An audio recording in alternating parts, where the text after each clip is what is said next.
Витаю вас, друзья! Сегодня 5 декабря 2024 года, 17 часов 1 минута по Берлину, 19 часов 1 минута, соответственно, по городу Джохару. Я вас всех приветствую. Сегодняшний наш стрим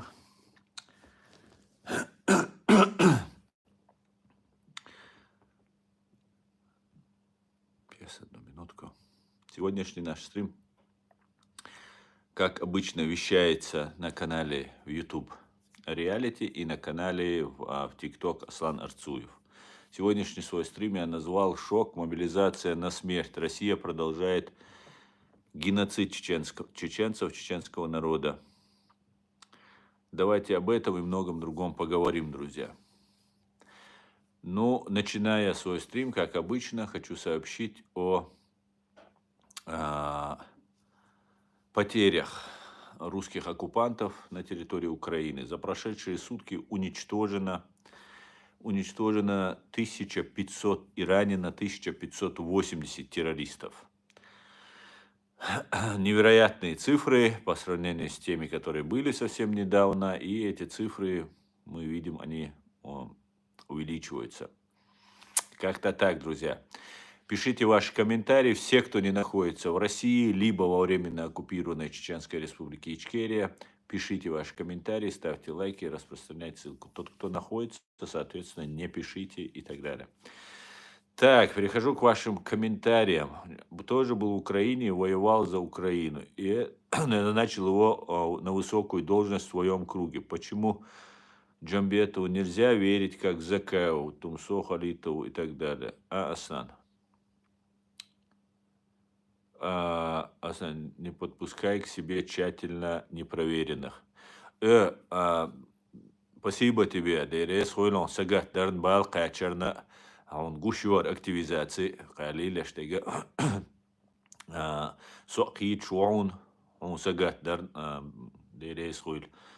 Вая кезгчна ахтиш дон кар амадинаун вай дукуман да. Цундел. No, дал динчуна вай дойр дат. Дал динчуна вай резаду. Дал муа. No цаун до сун тешамбех баха. Сун уахилаха. Бачуни тешамбех. Астана саган. Губал бини ямартли. Сай оман ямартли иштбал бин дачун. Гэсхшан луагда. Туркшан луагда. Кичан луагда. Беш бушрун сун беш бол. Бин бол тешамбех. В первую очередь, рэскшан луагда душун таххал шай амбиция ши шай цацуман толду. Сундель. Ишду вышта цана нохчи чун. Ас васиня аскинтир долбох. Рэскшти ваца. Иштумду. Ну, поехали дальше. Ва алейкум ассалам, Шамиль. Все будет Ичкерия, слава ЗСУ. Амин, амин. Героям слава. Смотрел информацию про Каспийский взрыв дома. Да, добро с кулаками. Конечно, смотрел. Конечно, смотрел. Посмотрел. И да, это, конечно же, дело рук российских спецслужб, на мой взгляд.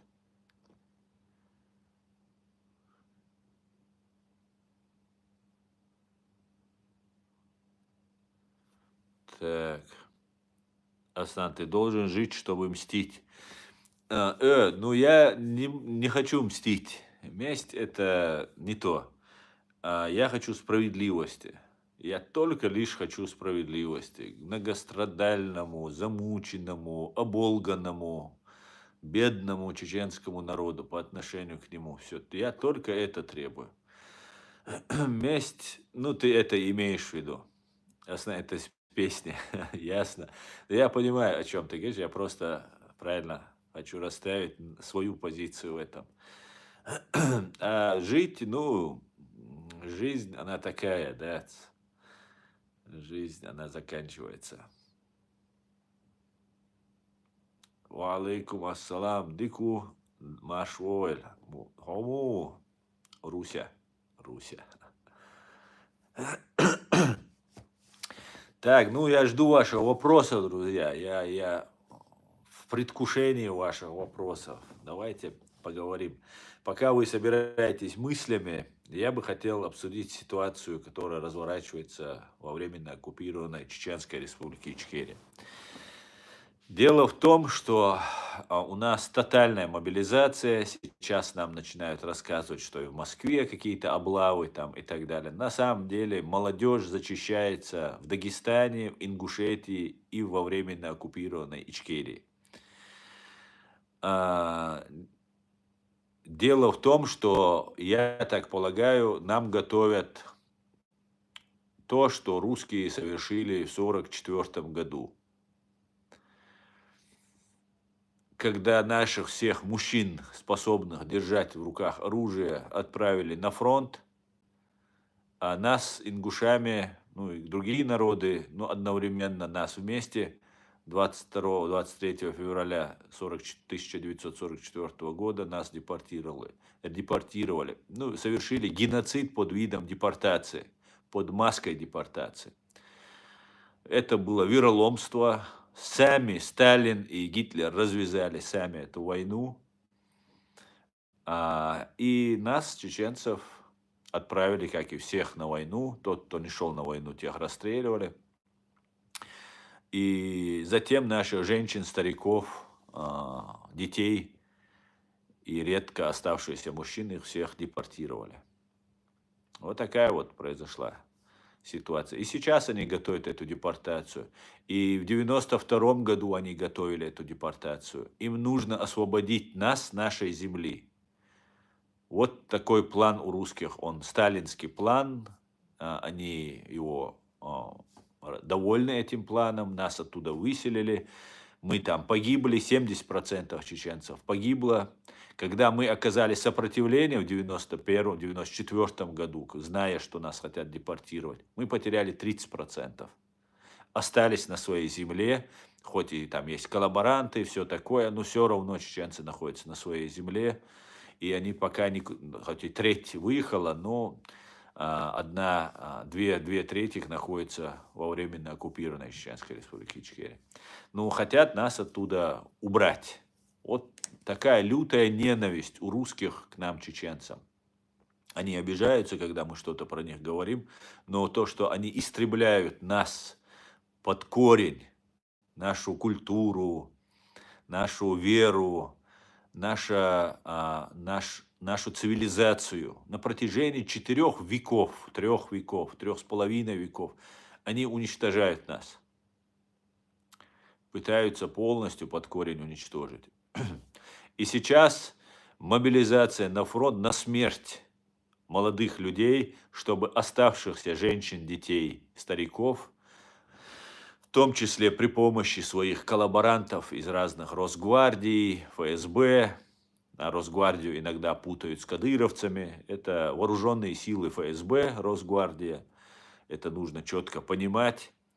И они вот таким вот образом пытаются нас уничтожить. Но мы должны это знать, и нужно быть к этому готовыми. Сейчас, во временно оккупированной Чеченской республики Ичкерия, молодежи, мужчин практически уже не осталось. Все либо разъехались, либо мобилизованы, либо пока в бегах. И это большая проблема. Что призывают делать всем, и дагестанской молодежи, и ингушской молодежи, и всей другой молодежи на Кавказе. Сопротивляться я вас не призываю, потому что если бы я находился там, то только в таком случае я имел бы моральное право вас призывать к сопротивлению. Находясь тут, я этого делать не буду, но я призываю вас ненасильственно сопротивляться, чтобы вас не убили, чтобы вас не, ну, даже если посадят, чтобы не убили. Лучше сесть в тюрьму и на 5 лет, и на 10, и вы на 5, и на 10 не сядете в тюрьму, если вы будете очень пассивным и ничего не будете подписывать. Сейчас пока еще не расстреливают так массово, как раньше это было, но я полагаю, что может и до этого дойти.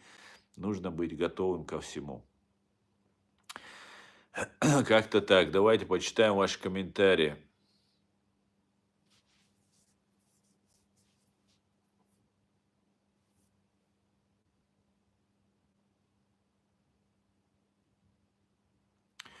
Руся, я так и не понял, что ты имеешь в виду.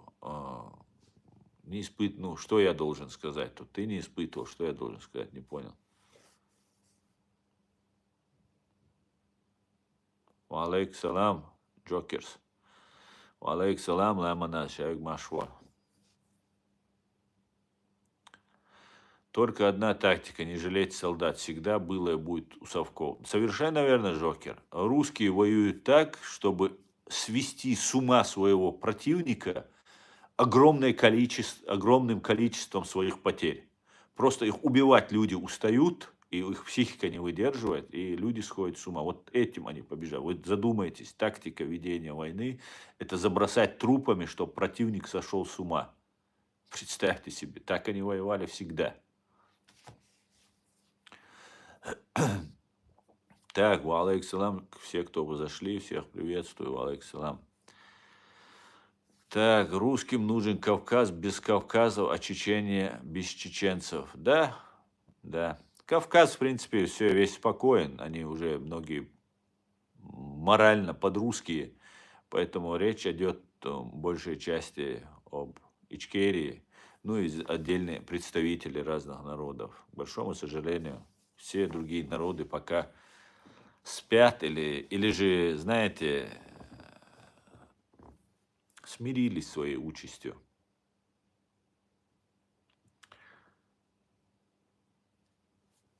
Да, спасибо, да, да. Русский Фредди Крюгер Патрушев, а Путин моль. Да, совершенно верно, добро с кулаками. Так, смотрел, она говорит, что типа Хабад во всем виноват. Свету Сокову. Я не знаю Свету Сокову. Хабад при чем здесь? Так.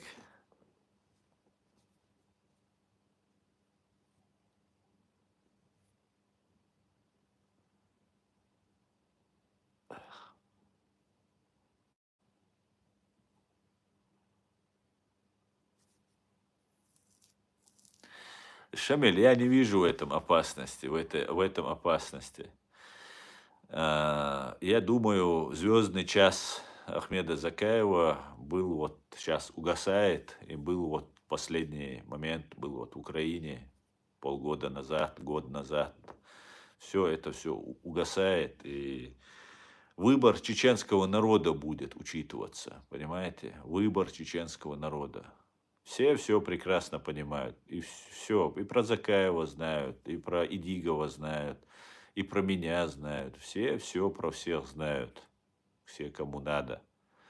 Поэтому никаких поползновений, признаний со стороны Трампа, Мампа этого не будет. Все. Я в этом убежден на 100%. Большие деньги уложены, много делается для того, чтобы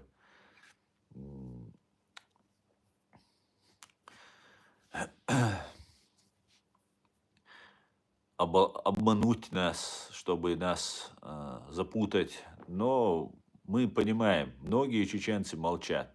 Огромное количество чеченцев есть, которые имеют в 1000 раз больше информации, чем я, закрытой информации. По всем моментам здесь все руку держат на пульсе. Это просто такая ситуация, понимаете? Русские ФСБ применяют против нас такую гнилую, такую сучью тактику, где они используют в качестве заложников наших родственников. Знаешь, а когда вот ты уже дедушка, у тебя там внучка или там кто-то другой, внук, жена, ну, с другими людьми, и это все потом они и до детей, и до внуков. Ну, такие суки, которые эти ФСБшники, что просто, ну, невозможно просто это все передать словами. Поэтому нас так много, что если бы даже 1% сейчас зашевелился бы, вышел бы из подполья, заговорил бы, были бы все шокированы. 1 даже процент. А он выйдет, этот один, и все 100% выйдет этот процент. Поэтому это все попытки обмануть. Нужна поддержка народа. Мы же строим демократию, и мы живем в странах демократии. И обращаемся за помощью к демократическим странам, у которых сотни лет эта система выработалась, отточена. И они всегда обращают внимание на то, как поддерживать народ. Их не волнует, КГБшник ты или же свободный человек. Главное, стоит за тобой народ, поддерживает тебя народ, простой народ. Вот это и есть демократия. А простой народ, он за нас. Он за президиум наш, он за меня, без ложной скромности. Потому что мы не врем, мы говорим правду, и мы пытаемся выйти из этой сложной ситуации. И мы уходим из нее, слава Богу, и выйдем. Да, Алмулла. Да, Алмулла. Поэтому будем работать в этом направлении. Причем тут Хаббат, спрашивает. Я тоже удивляюсь, причем здесь Хаббат? На них русские напали, там ФСБ их уничтожает, внутри Украины ФСБ. Там оружие нам не дают, говорят. Конечно, не дают, там КГБшник на КГБшнике сидит, КГБшником погоняет. Конечно, не дадут, конечно, будут осторожничать. Ну а почему не вычищается? Почему сейчас все КГБшники сейчас будут с медалями ходить, как у нас ходили? Все ГРУшники и КГБшники, Ямадаевы, там, кто у нас там были еще? Ну все, которых вы сейчас видите, которые уже покоятся с миром. Вот эти люди были, ОМОН-Си медали носили, честь нации, высшая награда, которую они там и обманом, и там и так, и сяк, там через связи добывали себе, становились генералами, и там, и потом ты с ними ничего не можешь сделать. У него охрана, его Россия хочет якобы убить, он весь такой герой, столько он уничтожил якобы русских, танков, вертолетов, там, сбил там из ЗРК вертолеты. А ты кто такой? А, ты правду ищешь? Мы тебе сейчас покажем правду. Вот так это будет. Понимаете? Поэтому там в Хабадах искать, там, ищите на Лубянке и у себя там где-то внутри украинцам, я посоветую. Вот какая вот система. Вы знаете, сейчас Зеленский выдвигает идею, что готов разговаривать, готов на переговоры, но при условии, что НАТО даст гарантию и включит Украину в НАТО, ту часть, которая находится под юрисдикцией, под контролем, фактическим контролем Украины. Ну, по идее, это единственный выход. В противном случае остановка войны – это неминуемый геноцид, потому что внутри пятая колонна. Как только сейчас военных боятся, военные – это сила. Мое предложение – всю до единого, и хороших, и плохих, и героев, и кто воевал, и не воевал, всех вычищаем на отпуск, на пенсию. Ничего страшного, если ты за родину воевал с медалью, значит, тебе дадут пенсию, и ты за родину, ради родины должен потерпеть. Ты же воевал, умереть готов был за родину. Значит, и на пенсии посидишь за родину. Ничего страшного. Не потому, что ты предатель, враг, а потому, что надо всех вычистить. И всех военных с фронта после детектора поставить на должности. Проверенных, которые настоящие. Не симулякры, не агентура, не сочувствующие там за Поребриковым и так далее. Вот в таком случае есть гарантия, что НАТО примет в свои ряды вот эту часть Украины. И тогда, да, тогда Украина избегает геноцида. Вот в моем понимании. Вот это, да, это хороший план на самом-то деле. Но если не дается гарантии, НАТО не включается, не вводятся натовские войска в Украину, это одно из правил, если Украина включается в НАТО, обязательно должны войти немецкие, английские, французские, все остальные войска. В обязательном порядке. А в противном случае будут играться, жонглировать будут украинцами. Хабадами там разными, там евреи во всем виноваты, чеченцы виноваты. Мы вот видели, как они на чеченцев сейчас все перекладывали. Вот абсолютно бесстыдно сидят Золкины, Молкины, их Соловьевы рекламируют. Ну, посмотрите просто. Украина ведет, ну вот сидит какой-то чувак, украинский, я его имени не знаю, он постоянно с Арестовичем разговаривал. Сидит сегодня, или, да, сегодня я видел этот ролик, сидит с Шевченко общается. Шевченко в Москве. Но это уже переговоры идут, понимаете? Соловей сидит у Гордона, Руслан Кутаев, тоже российский работник, сидит у Гордона, дискредитируют чеченцев, пытаются всю вину возложить на чеченцев за то, что они не делали. Если делали бы, честное слово, я бы не отрицал бы. Я бы их, наоборот, обзывал бы, я бы их ругал бы, я бы на них наезжал бы. Но если в Буче не было резни россиянами чеченской национальности, зачем это нам приписывают? Зачем нам, что мало того, что Россия нам приписывает? Этот римский папа это поддерживает, Христо Грозев это поддерживает. Вот вся вот эта ихняя непонятная вот это персонажи эти всякие рассказывают. Заградотряды из чеченцев. Вон даже Иларионову дали, Андрею Николаевичу, команду, чтобы сказал, что заградотряды состоят из чеченцев. Так это же Росгвардия. Росгвардия – это вооруженные силы ФСБ. Они стоят на третьей, на пятой линии. Они зачищают там дезертиров, шпионов, там, агентов украинских, там, выявляют там, ну, чисто карательные методы. Что у нас в Чечне они над нами делают, там же они делают, вот эта работа идет. А заградотряды – это на второй линии, на первой линии стоит или на второй линии. И они в основном минометами накрывают тех, кто отпускает. Дело в том, что в Украине сложилась вот такая война. Есть мертвая зона, килл-зона, как называемая, где украинская артиллерия не подпускает себе противников.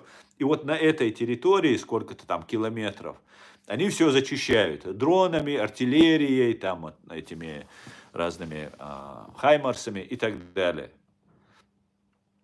И когда они отступают, русские, их туда загоняют, и они должны дойти близко. Это мы так воевали с русскими. Русские создавали вот эту килл-зону, и до них дойти нельзя было. Минировали все, обстреливали, и дойти до них было невозможно. Вот в лоб-лоб бежали на них по минному полю, чтобы дойти и сразиться с ними уже в кинжальном ближнем бою. Вот точно так же русских сейчас, а сейчас украинцы применяют русскую тактику, которую они в Чечне против нас использовали, а русские используют нашу тактику, пытаются добежать до украинцев. Украинцы их зачищают, видя, что они не справляются, они начинают отступать. Когда они отступают, их накрывают свои же, вот это и есть заградотряды, минометы. С минометов накрывают. Вот то же самое происходит повсеместно. И нам рассказывают, что это заградотряды чеченцы и так далее. То есть всячески только не русские, только русские не виноваты. ФСБ, все отлично. Вот смотрите, Соловья мы пригласили, Гордон сидит. И нам это рассказывают, что там какие-то контакты налаживают. Невзоров, убийца, информационный убийца чеченского народа. Это один из отцов-основателей просто формирования образа чеченцев, людоеда, убийцы и так далее. Он в Украине нормальный человек. Как после этого мне, чеченцу, относиться к Украине? Вот скажите мне, пожалуйста. Ну, просто как относиться американцам, которые деньги вам... Они же все это видят, и меня видят, то, что я говорю, и вас видят, и то, что там происходит, видят. Сейчас во всем евреи виноваты, один Зеленский во всем виноват, будут рассказывать. Конечно. Они ни СБУ, ни КГБ, ни ФСБ не виноваты вообще. Русские вообще не виноваты. Все, кто зазывали русских там, приходите, освободите нас. Ждуны всякие, которые в Украине живут, которые ненавидят все украинское, они не виноваты. Хабад виноват, чеченцы виноваты, все виноваты. Только не русские. Русские не виноваты. Украина есть и будет, есть, была и будет. Была, есть и будет. Да, Алмула, да, Алмула. Слава Украине, героям слава. Не знаю, кто ты, но с первых слов лайк. Спасибо, Юрий Карасюк, спасибо. Слава ЗСУ, героям слава. Сегодня в Украине день волонтера.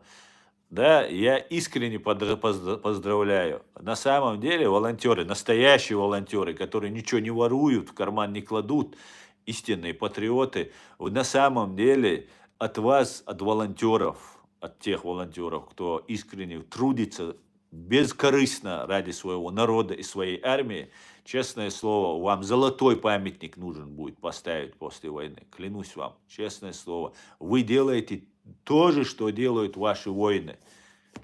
Честное слово, вы равны им. Поздравляю вас с Днем волонтеров всех, друзья. Настоящих волонтеров. Не вот хапуг, не ворук, которых тоже полно, будем честными, а настоящих. Честное слово. Честь и хвала вам. Только увидел Золкина с Низору, подтрещат по душам, видимо. Ну, дальше Гибня общается, пусть дружит. Да. А как уничтожить ФСБшников раз и навсегда? Ну, первое, что нужно, их нужно отстранить от власти. Мы же не знаем, кто из них все. Ну, есть, конечно, про многих известно, а есть еще очень глубокие корни у этого. Потомственные они идут. Это, там такая большая система у них, сложная, которую не так-то легко выявить. Хотя при желании можно, конечно, основную часть выявить. А так их всех уничтожать, конечно же, не надо. Нужно их просто ну, мы же не знаем, кто есть кто. Нужно просто уволить всех. Все просто увольняются, и набираются новые люди. Абсолютно, 100% новые люди. Все должности, от самой большой до самой нижней, все должности занимают. Вот с фронта он идет, на детектор сел, командир его знает, он знает, что он искренний, честный. Все, выдергивает, образование обязательно должно быть. Выдергивает его с фронта, или если он раненый, с больницы, все, и пошел работать. Все, ты здесь, твой фронт здесь теперь. Отвечаешь за это. Все, я уверен, быстро все наладится. Особенно нужно молодежь подтягивать.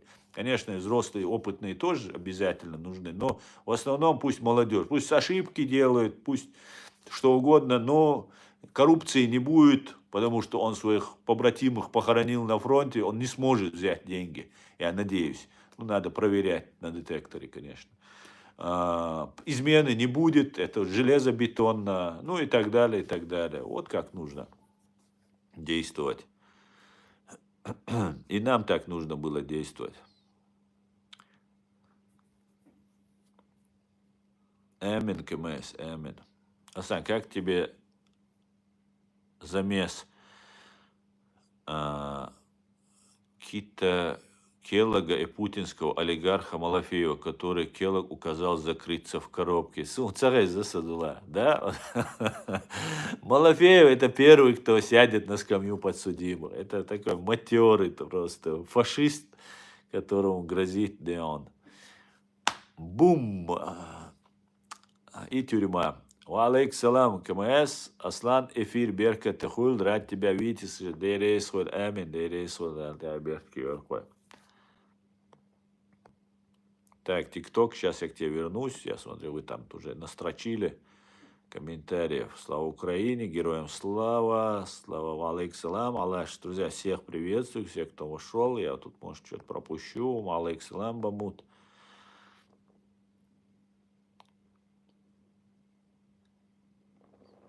Так. Вся планета начала полыхать. Это еще только начало, Джокер. Джокерс. Нас ждут очень большие потрясения. И не каждый выживет, друзья. Это очень интересное время. Алейк салам, одинокий волк.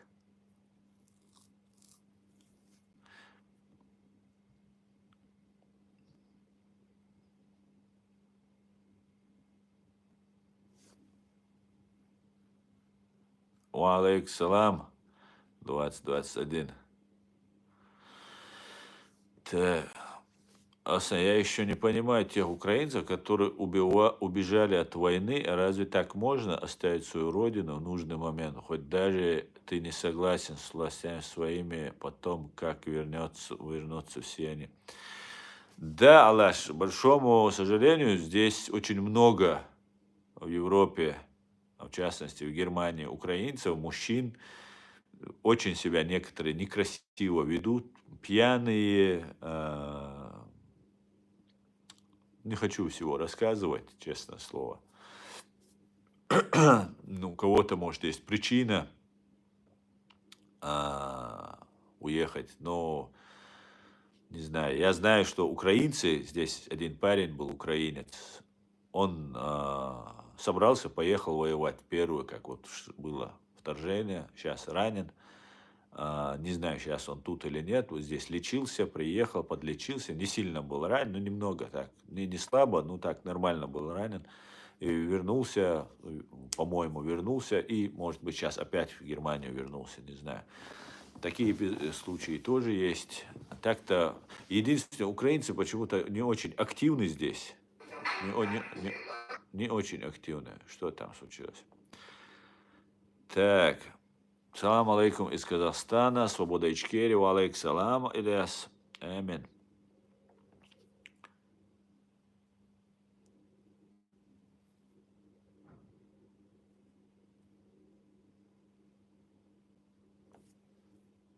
Так, у Эльзы какая-то проблема. Не защищай этих украинцев, говорит, ведь они с Америкой, обратите внимание на этот флаг, сговорились напасть на Россию. Ведь наши все там воюют, чтобы они не захватили Россию и Кавказ. Зеленский, что, что да, евреи, говорю, Зеленский, евреи, все напали, Америка, украинцы напали на Россию, да, это правда. Напали, сейчас они уже под Москвой, уже 11-й год они там находятся, окружили Москву, никак взять не могут, но я думаю, возьмут, вот плохие эти украинцы. Зачем они напали, даже? Ну, а кто отправляет на фронт, кто сидит у руля, что там, виноват, не так ли? Его уже манипуляция. Тебе делать нечем, говорит. Почему? Есть, у меня очень много дел. И это самое главное, одно из моих самых главных дел. Слава сирийским повстанцам, говорит. Слава, слава, слава. Салам алейкум, Аслам. Привет всем участникам беседы. Алейкум салам. Машура. Хагдан.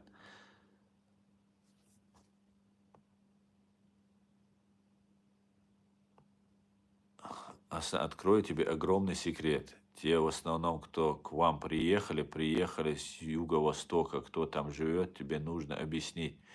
А приехали не потому, что их жилища нахрен были снесены или сожжены. Ну, здесь разные, я тебе скажу, здесь из разных регионов Украины, просто много очень общаемся, приходится много видеться, общаться с разными людьми, с разных регионов Украины приехали здесь.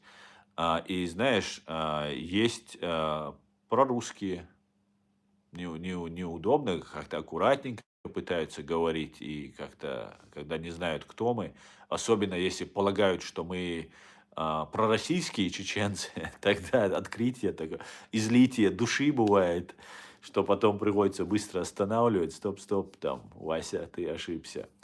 Поэтому там разные есть. Но знаешь, когда, например, бегут из временно оккупированной Чеченской республики Ичкерия, сюда, в Европу приезжают, нам здесь говорят, немцы говорят, и немцы, и другие, наверное, тоже говорят, вот у нас там плохо, работы нет, там преследуют, там свободы нет, третье, десятое. А говорят, а почему вы тогда не уедете в другой регион России? А почему вы не живете там в Москве, Волгодонске, или там где-то в Санкт-Петербурге, или где-нибудь на Урале? Вот здесь так говорят. А почему не говорят украинцам, например? Ну, живите, если у вас дом разрушен, живите в другом регионе.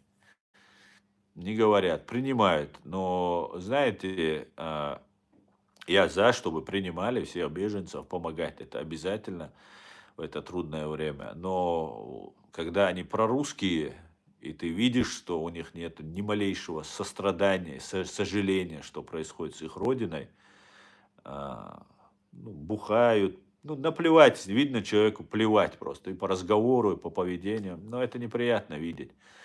Я топлю за Украину, а тут ты с украинцами встречаешься, слава Украине, а на тебя смотрят как на оккупанта.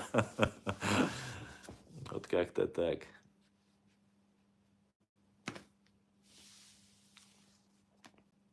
Ассаламу алейкум моим братьям от Черкеса. Валейк салам, брат Черкес.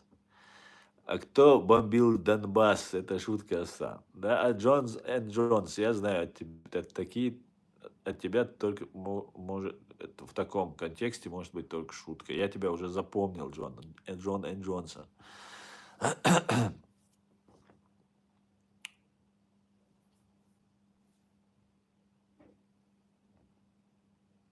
Он, когда говорит слово еврей, смеется. Интересно, говорит подхолопный с номером 95.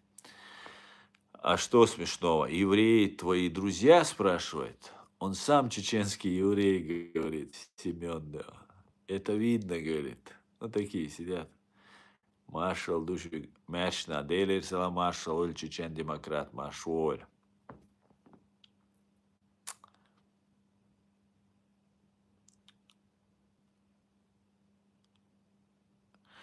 Ну, со Львова я не знаю, Леонид, не знаю. Есть Киевской области, есть с Луганской, есть, ну, разные есть. Сейчас могу ошибиться просто, не вспомнить некоторые. Запорожье есть.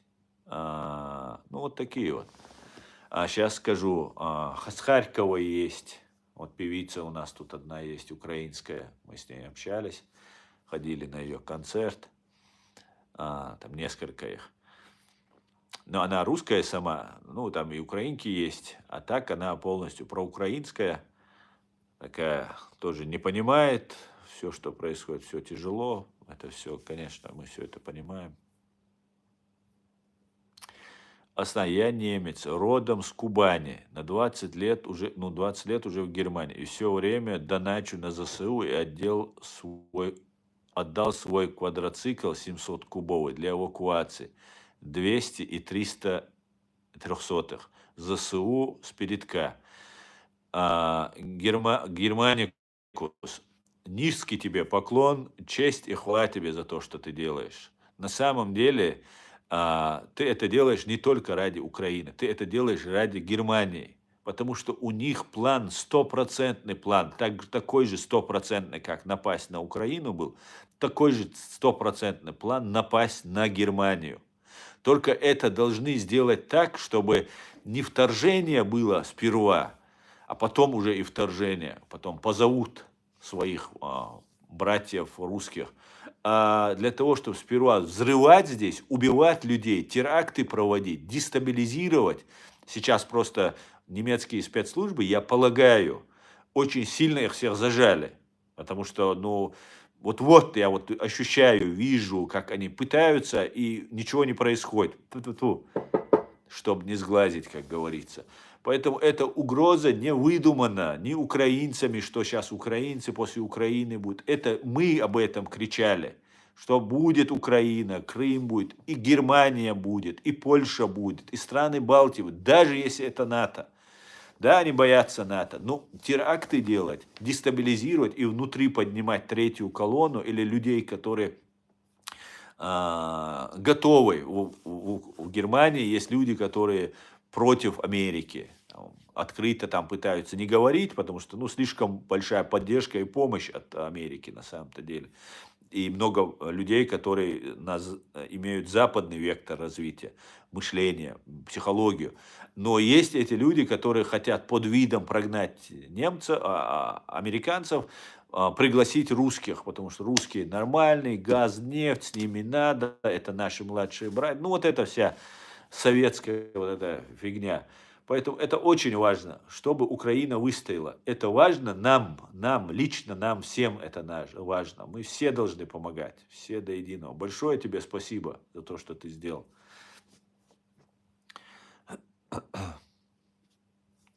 Так, он на такие сообщения. Так, ладно.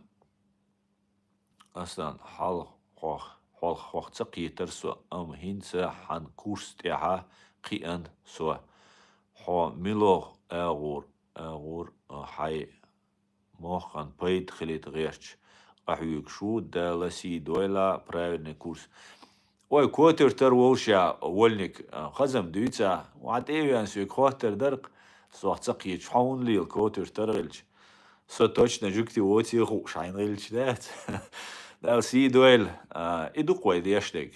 Вай дайт цадайт يعني وي اد مشغل وي بيري بيرش تاع داغا ديش وي داخت يعني قوين уж сам дат. Иду вай дюйцаг.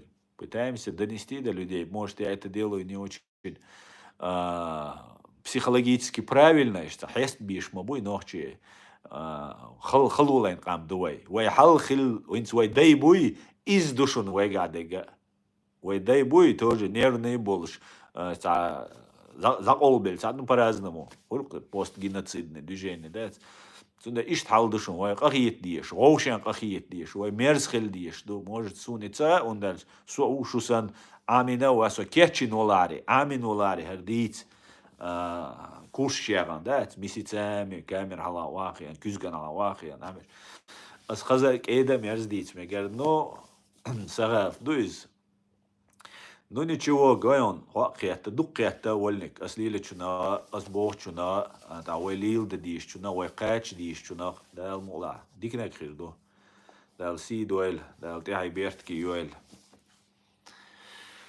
так.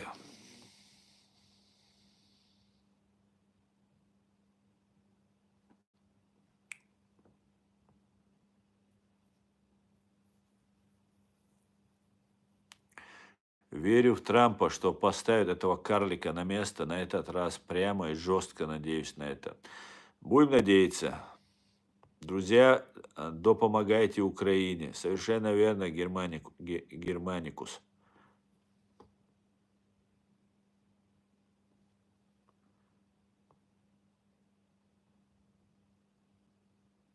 Слава Украине, героям слава.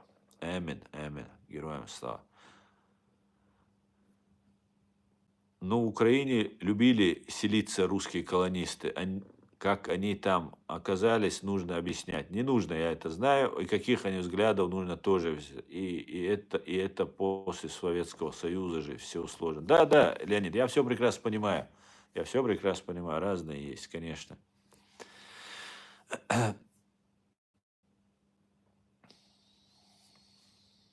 Так, смотри, здесь Шамиль Халиулин, здесь твой татарин здесь что-то еще не въехал в тему, да, объясни ему, пожалуйста, чтобы он мне тут не писал эту чушь. Аслан, ты прав на все 100. Спасибо, Германикус.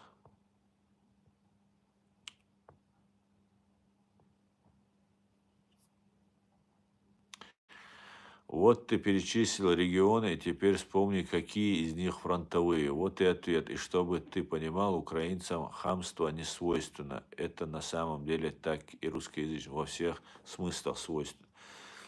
Леонид, я так, в принципе, неплохо уже знаю украинцев. Украинцы очень сдержанный, толерантный, такой, ну, взрослый народ, скажем так. Взрослые люди, без всяких гнили, подлости, там, коварства. Ну, в общем, я имею в виду. Поэтому я знаю, да. Респект украинцам.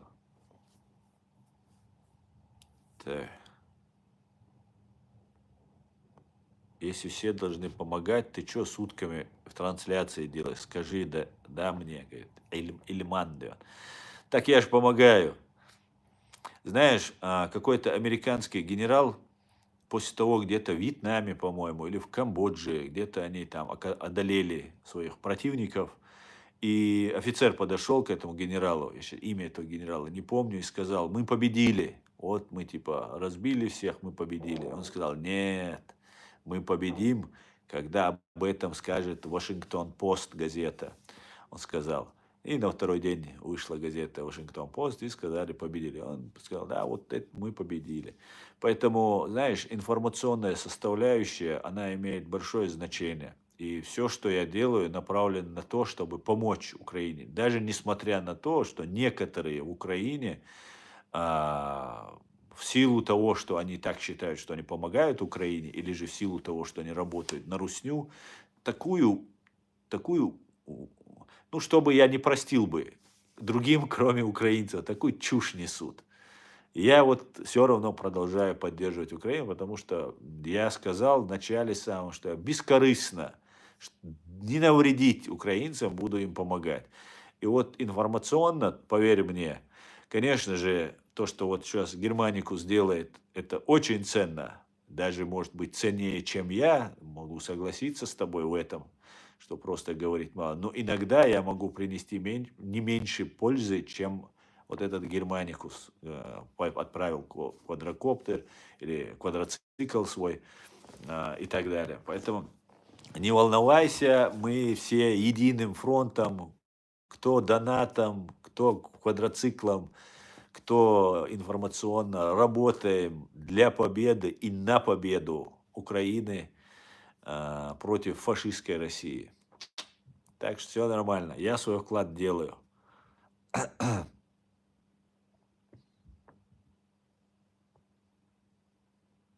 Надеюсь, туда ракета прилетит, на Германию, говорит.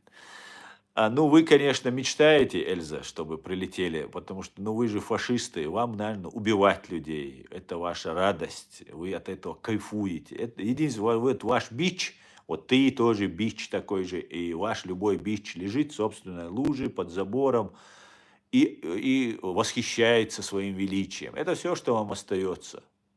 Потому что больше вам ничем, Путин и ФСБ вам больше ничем не дали восхищаться, только мнимой победой и так далее. Полный вперед, восхищайтесь. Ракета прилетит. Ракет-то у нас побольше будет, я тебе скажу.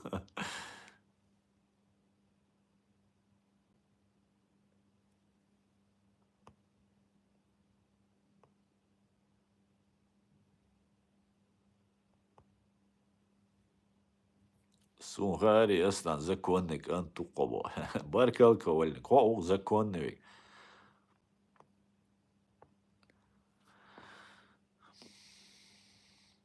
Мой муж воюет против Украины. Меньше болтай, иди тоже воевать. Во. Эльза Исраилова. Эльза, а как твоего мужа зовут и где он воюет? Можешь сказать? А то ты, мне кажется, придумываешь все.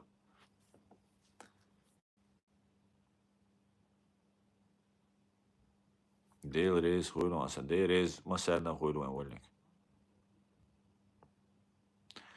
Жди, мы за тобой приедем. Вот, Башкариона. Другой разговор, а то Кадыров, Кадыров. Вот нормальный русский парень приедет. Да жду уже. Жду, да. Заждался. Аса, я тебе больше напишу. Украинцы не свойственно хамство, так как чеченцы не свойственно. Подпись это как аксиома просто. Спасибо, спасибо. Буду знать.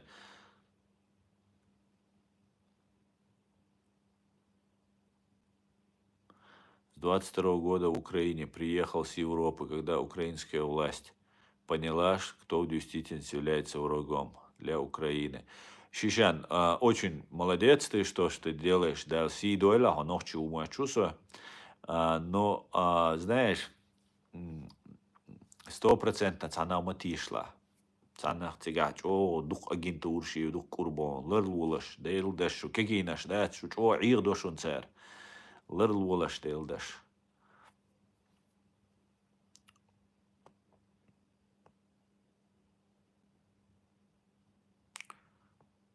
Так, друзья, я смотрю много комментариев, немножко перемотаю, так что, если что, повторите.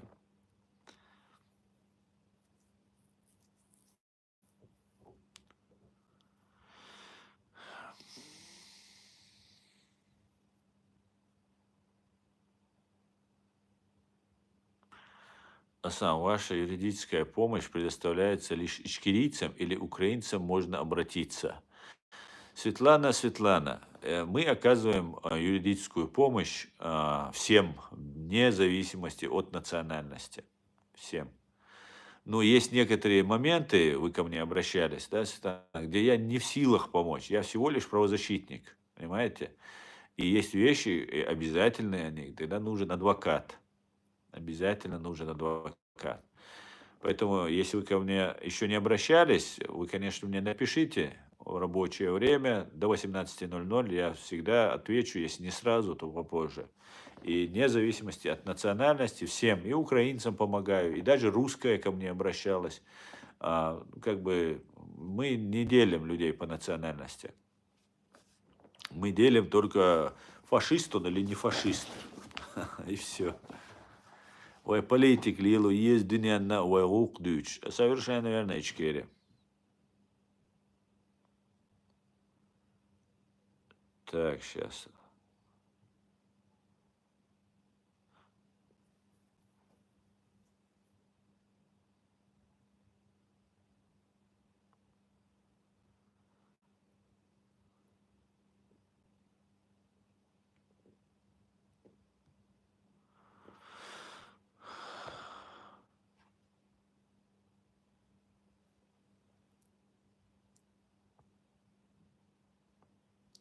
Ты говоришь, ракет у вас больше будет. Это где? Это у нас будет. У НАТО. А ты кто по национальности? У тебя акцент кавказский. А это секрет. Это нельзя говорить никому.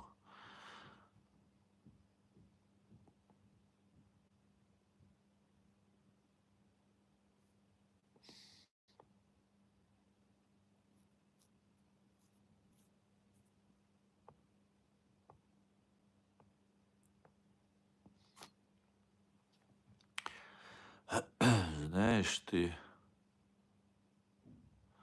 Так, здесь... Мне очень нравится, когда россияне начинают рассказывать, кто руководит. Особенно если это кавказские россияне. Рассказывают, кто руководит там Украиной, Израилем там, и так далее. Так вы же оккупированы, у вас ничего нет. Вы служите тем, кто убивал вас из поколения в поколение. Хотя, может, вы служили тем, кто убивал ваш народ, ваши отцы, деды, поэтому потомственные манкурты просто. Меня очень радует, когда я вас читаю, смотрю. Вы самые презренные из всех подхолопных, кавказские подхолопные. С таким, с таким корнем, с такой историей, с таким стержнем. И быть такими подхолопными, я думаю, русские вами гордятся. Да. Они добились того, чтобы такие кавказцы стали их подхолопными. Представьте себе. Вам самим не воняет от себя иногда просто хотя бы, да? Так, спасибо за подарок. Зина, спасибо. Рюшкверт. Не гушкварта, а рюшкверта. Так, это ты не мне.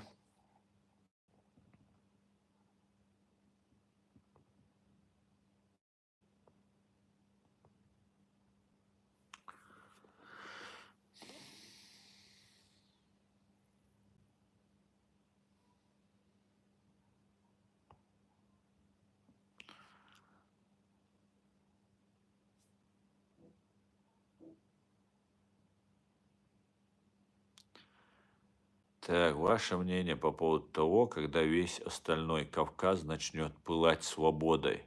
Свободой. Почему? Потому что Грузия запустила цепочку, ваше мнение, когда весь остальной Кавказ начнет пылать и будет следующим. А зачем вам нужно, чтобы Кавказ пылал? Знаете, я попрошу украинцев и всех остальных, когда вы призываете, чтобы Кавказ пылал, вспомнить тот момент, когда мы вас призывали, чтобы Украина запылала. Понимаете? Когда мы пылали, горели просто в огне. Вы никто не поднимался. Никто.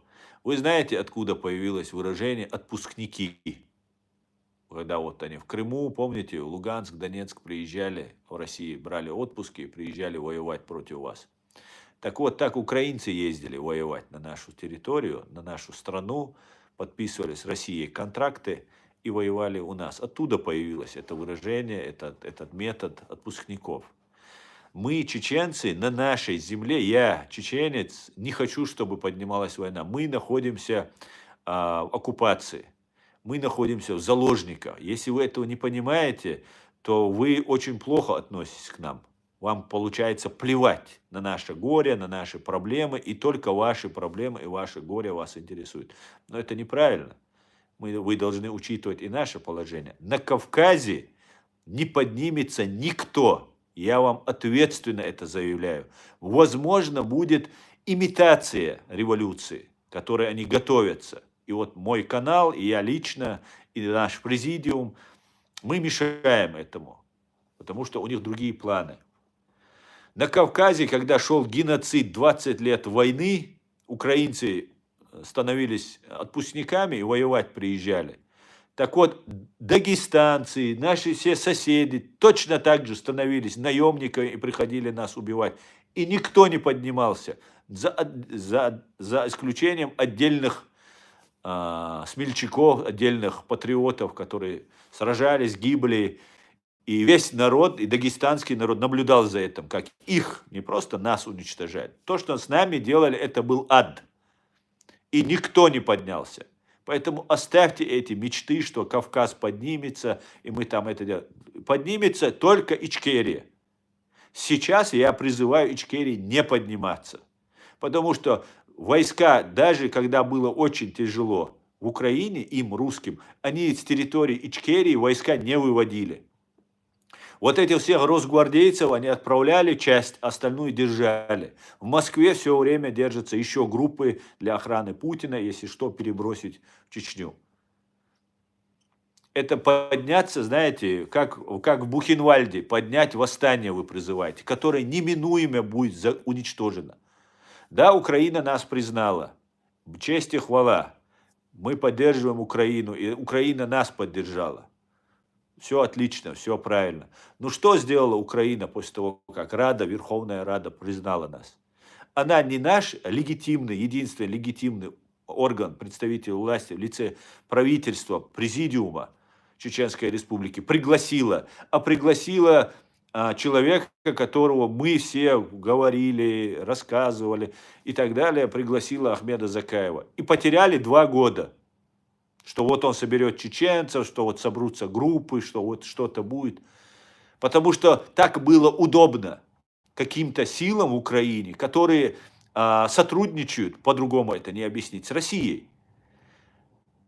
Понимаете, мы все это видим.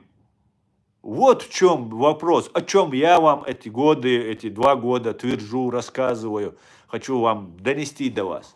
Понимаете, вы не собрали чеченцев. Есть разных подразделениях, разные группы есть, разных подразделений украинского. Тысячи чеченцев сражаются сейчас.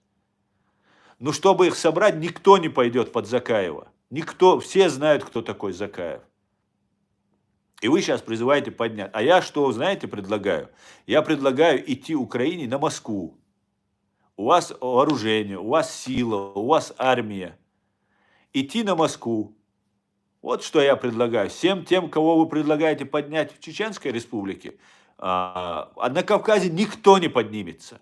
Вот я вам это ответственно заявляю. Не поднялся никто. Симулировать будут, чтобы вот как поход Пригожина, там какая-то революция, симуляция будет, которая будет на руку Кремлю, которая попытаются опять свои силы, свои власти, своих людей оставить во власти, в этих, ну, под контролем оставить эти республики свои. Это вполне возможно. Настоящей свободной революции так не дали вы сформировать. Почему вы не позвали президиум правительства, Аяда Идигова? Да, конечно, он бы не стелился бы перед какими-нибудь СБУшниками. Все, что они хотят услышать. Как, например, Ахмед Закаев говорил, здесь живут 300 тысяч чеченцев, и мы всех их под ружье поставим. В Европе живут 300 тысяч, и там кому-то там, может, это понравилось, кто-то там купился на это. Конечно же, Аяд Идигов не так бы себя вел. Он бы совсем по-другому вел бы, учитывал бы интересы нашего народа, перспективу, будущее. Понимаете? А это неинтересно никому. Нужно быстро собрать чеченцев, забросить туда, все, с Украины все это снять и все. Нет, подождите. Я понимаю, что у вас война, но у нас был геноцид, и вы помогали нас уничтожать. По чесноку, если говорить. Сейчас у вас геноцид. Мы понимаем, что у вас геноцид. И этот геноцид вам совершили те люди, которые помогали нам геноцид совершать. Они зазвали этих русских сюда к себе. И сейчас идет эта ситуация. И вам это нужно себя скинуть как-то освободиться. И вся надежда на Кавказ, там, на Кавказ вы громко, конечно, там, никто не поднимется. Не поднимутся, дагестанский народ не поднимется. Сымитирует, симулирует и так далее. Ну, не поднимется. Понимаете? У всех свежо то, что сделали с чеченцами. Это очень тоже охлаждает попытки подняться. Поэтому нужно объективно смотреть на вещи, учитывать интересы других народов. Это не так по желанию, вот мы захотели, давайте все поднялись быстренько там. Ну когда вас мочили, ну вы чурки, хрен с вами. А потом, ну мы сожалеем, да, мы жалко, мы не понимали. А не было дела никому до вас, до нас. Вот как ситуация обстоит.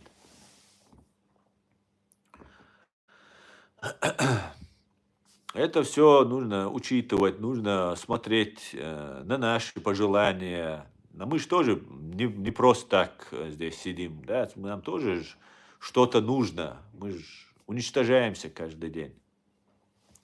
Как-то так, никто не поднимется. На Кавказе надо идти на Москву. Всем, кто, вот есть ребята, которые в Украине, им тоже сейчас это пропаганда, что мы сейчас быстренько, Ахмед Закаев там всех поможет, вооружиться, они все там соберутся и поедут в Чечню, там Сирии возьмут, там отсюда, с Европы возьмут, с Турции, всех соберут, там в Чечне, там, где налажены какие-нибудь тоже контакты. Половина, наверное, симулякры, потому что так они делали. В 2014 году они нашим бойцам, которые находятся в горах, сказали, что весь Грозный поднимется, вам только нужно спуститься. И несколько человек спустилось, попробовали поднять весь город, а город замер, никто не поднялся, никто, то их просто уничтожили всех. Они приняли бой и все погибли. Вот приблизительно так будет. Все, кто не российские агенты, они будут уничтожены, которые туда пойдут, а все российские агенты, они будут якобы сильно бороться, выживут и станут какими-то лидерами. Такой план у них. Создать Ичкерию, Ингушетию, Дагестан, единое какое-то исламское государство и установить там Палестину 2.0. Потому что Палестина 2.0 Палестина 1 в Палестине закончилась, как мы уже видим, и русским нужен новый инструмент. Эти арабы Палестины были хорошим инструментом много десятилетий у русских. Теперь нужен новый инструмент. Уже там на Кавказе, чтобы Турцию терроризировать, чтобы там Америку терроризировать, там Грузию терроризировать и так далее. И типа кафирские, не мусульманские, там, демократические страны, мы их будем там терроризировать. Вот таким вот образом. А потом всем объединиться, сперва запугать всем чеченской угрозой, а потом всем миром раз и навсегда уничтожить. И будет избудется мечта русских навеки вечные, окончательно решить чеченский вопрос. Понимаете? Поэтому всем бойцам, кто в Украине находится, в Сирии находится, в Турции находится, здесь в Европе, кто бы хотел поехать домой, быстренько там захватить власть и так далее, это западня. Западня. И это будет, вы станете соучастниками нового геноцида, может быть, окончательного уничтожения нашего народа. Нету перспективы у этого. Понимаете? Особенно если идти там во главе там, с какими-нибудь лицами, которые полностью себя дискредитировали. Я предлагаю таким чеченцам то же самое, что украинцам. Идите на Москву. Идите на Москву. Идите на Москву. Вот что я предлагаю. Если вы против Кадырова, там, хотите, если вы пойдете на Москву, всех кадыровцев загонят в Москву. Вот вы там можете встретиться. Там отличное место, большие территории, бескрайние просторы. Можно очень долго вести свою деятельность.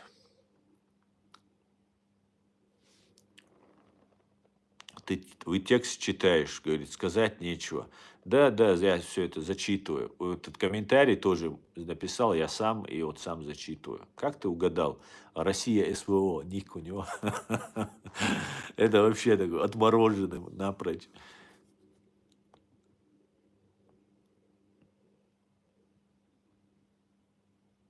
В Финляндии дебютировала досконально американская РЗВ, РЗО, и как так, к чему бы это?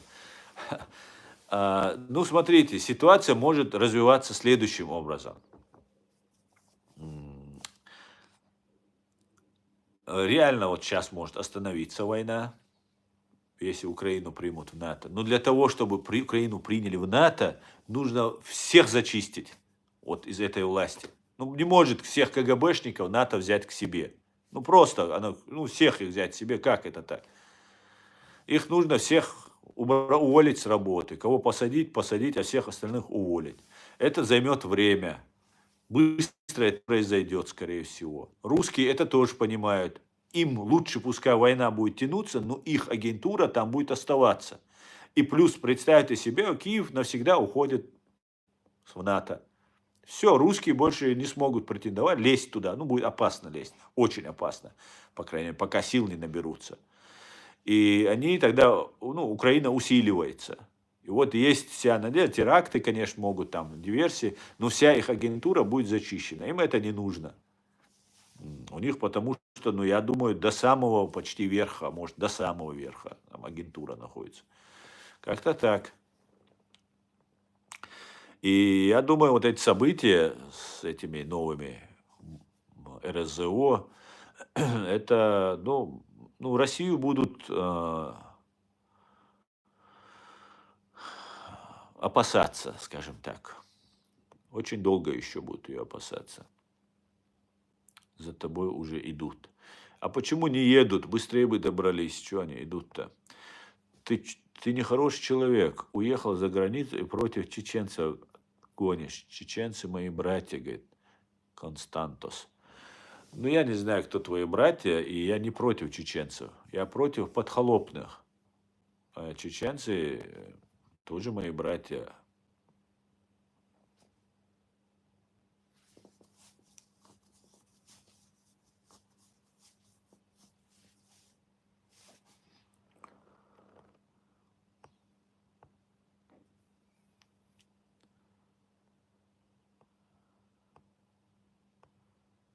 Ичкерия будет Вильной. Спасибо, Грибан. Дай Бог, дай Бог.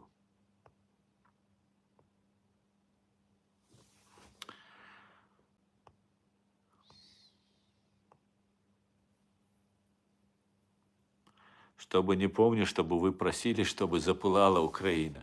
Да, мы никогда не просили, Леонид, совершенно прав, чтобы запылала Украина. В отличие от той вот этой украинки, мы были более сдержаны и более уважительны к вам. Мы не говорили, чтобы запылала Украина, но мы просили помощи у Украины. И нам показывали помощь некоторые представители Украины, чем мы благодарны, до смерти своей будем благодарны этим людям и так далее. Мы призывали просто помочь нам. Не призывали напасть на Россию, чтобы отвлечь от нас внимание. Нам это даже в самом воспаленном воображении не пришло в голову, чтобы поджечь свой дом, да, вступить в войну. Мы вам это не предлагали, хотя нам это сейчас говорят прямо. Вот сейчас вот только что говорят, когда Кавказ запылает. Не запылает Кавказ, не запылает. Спасибо, что мечтаете, чтобы наш дом тоже подожгли, но он не запылает. Вот о чем я хочу сказать. И мы так не говорили, ты прав. Мы так не могли сказать.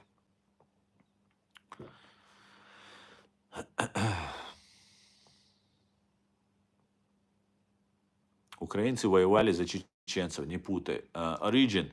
Да, 12 человек вместе с Сашком Белым, Беркутом приезжали, воевали и делали очень хорошие, успешные операции, но потом на них русские объявили охоту, и нам приходилось их спасать, прятать, чтобы не получилось так, что потому что там большие суммы за них были предложены, и, настоящая охота объявилась. И наши бойцы еще охраняли, хотя они не просили этого и наоборот недовольны были. И потом их отправили обратно. Но тысячи украинцев, или сотни, или тысячи, брали отпуска военные СБУшники и шли воевать. И летчики нас бомбили украинские. Это все известные факты. Известные факты. К сожалению, это так.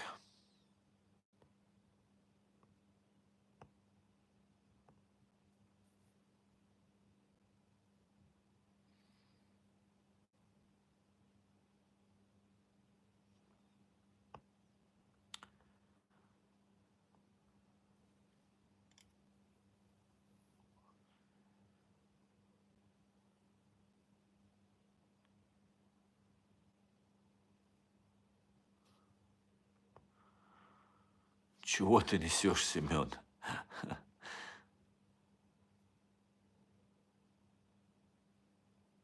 Это были пророссийские украинцы. Они и своих настоящих украинцев убивают. Да, Анзор Джумаев, совершенно верно. Были пророссийские, а может сейчас они и не пророссийские.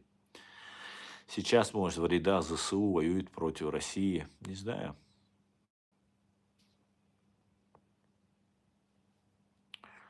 Кавказ свое отпылал. Я, если честно, то воевали только Чечения как государство, а Дагестан так вообще за Россию как страна. Вот удумайтесь в этот расклад.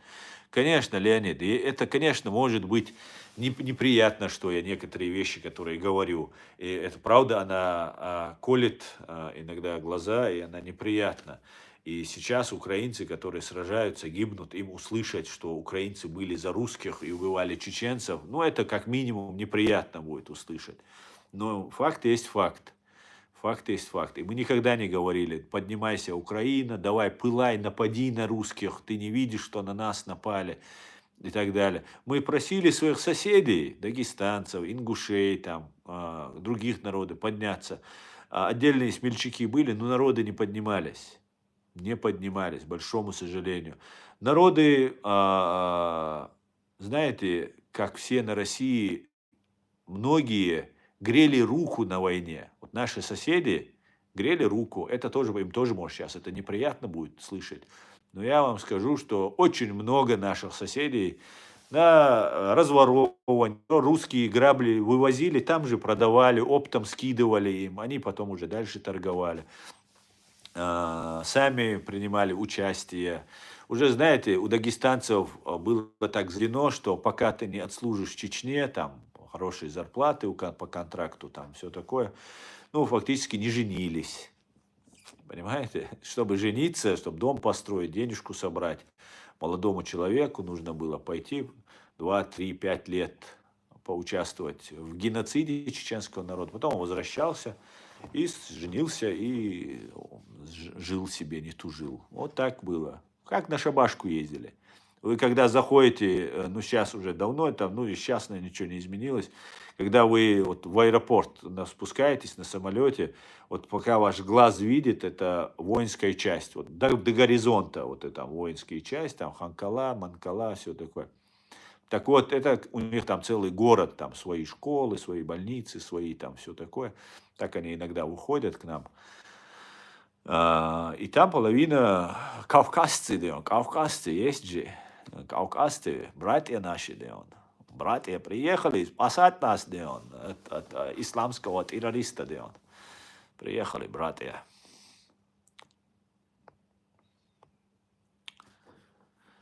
Aslan dal iman soba loyal харам хия деду кучуах хайр язор. Главное, тергал мобила полный вперед. Да, сам уже. У меня как уже у бегемота кожа стала. Да? Нога, я для своего релакса могу на них вылить там тонны. Но потом думаю, ну, чуть-чуть успокаиваюсь, думаю, зачем делать? Так, для себя чисто. Мне же тоже нужно снимать стресс, там, снимать депрессию. Я раз немножко им скажу, кто они, и мне на душе спокойно. И они знают, кто они, и так далее. А так на наш канал специально выделена целая фабрика троллей, которые работают. Я им иногда ставлю препоны, иногда думаю, пусть работают, пусть. Ассаламу алейкум с Дагестана. Ва алейкум ассалам с Дагестана.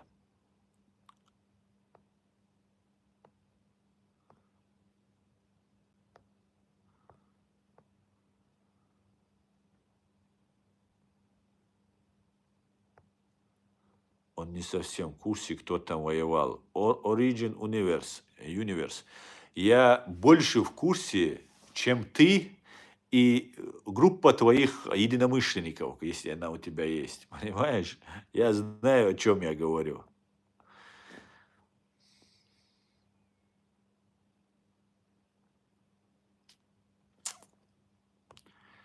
Всем народам в большинстве своем наплевать на независимость своих земель от Кремля. И на Кавказе тоже. Все ждут, пока поднимется Чечня, чтобы решить свои проблемы за счет нас.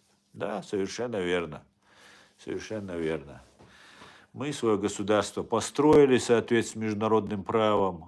Полностью все выложили. Никто так не выложился на 150%, как мы. Поэтому у нас государство есть, и мы будем делать так, как выгодно чеченскому народу. Только так. На первом месте будет только это. И все. Как у всех народов. Ашхемоле?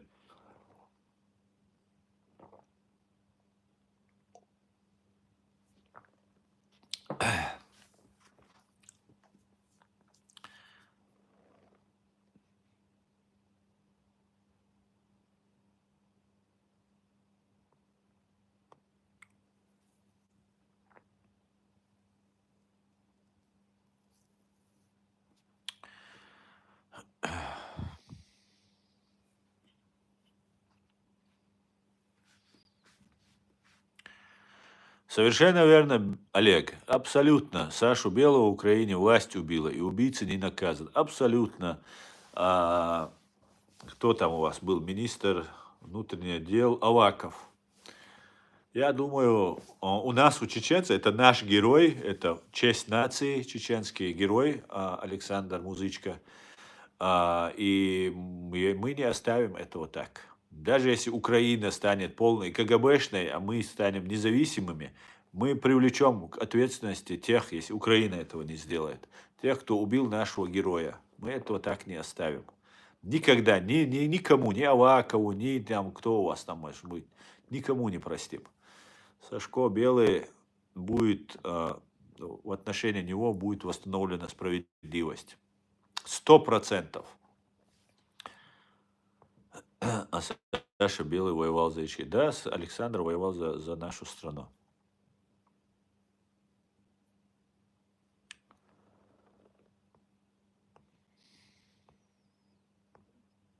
Так.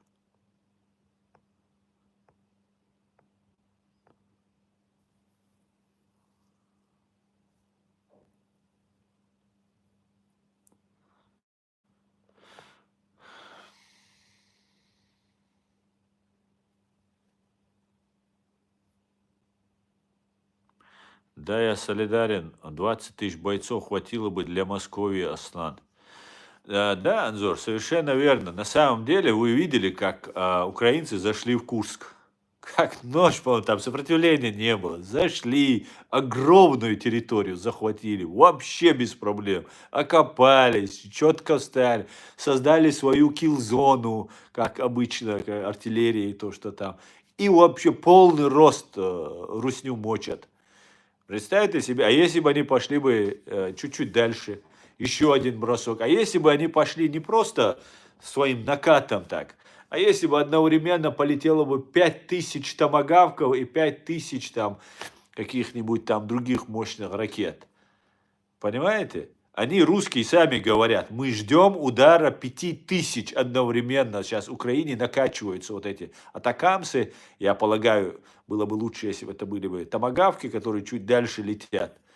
Но представьте себе 5000 атакамсов или 5000 томагавков.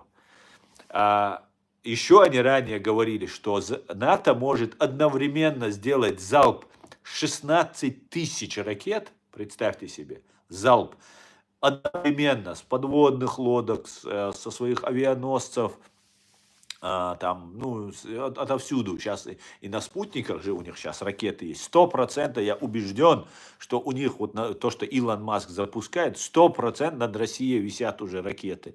В том числе, возможно, даже и с ядерными начинками.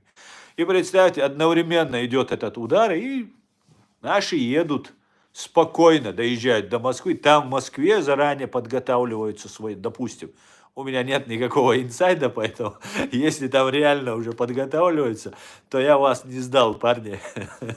Я просто предполагаю. А там уже группы свои подготовлены, там все подготовлено. Раз заходит, бам! А Путин в бега, короче, с Патрушевым. Вот тема, да. Надо на Москву идти. Чего там, короче, мелочиться там. Кавказ там поднялся, там, третий, десятый. Не-не, ни в коем случае. Идем на Москву, идем. Пойдете на Москву, нужен я вам буду. Позовете, я вам, я закрытыми глазами эту Москву вам могу вдоль и поперек вам. Все там, вам ни одна карта, ни одна GPS не подскажет, там все ходы, короче, как можно ходить, передвигаться. Я готов. Можете меня с собой забирать. Да. Давно я там не был, есть у меня там куда заглянуть. На Абрамсе, где он. Вот на танках, на Абрамсах поедем, короче, сожгем Москву, Астан. Ну, а что делать, Анзор? Наш Грозный сожгли ведь, а чем Москва лучше? Никакой разницы не вижу, да, что она лучше. Горел Грозный. Ничего страшного, если и Москва сгорит вместе с Кремлем и с Лубянкой. Ничего страшного в этом не вижу.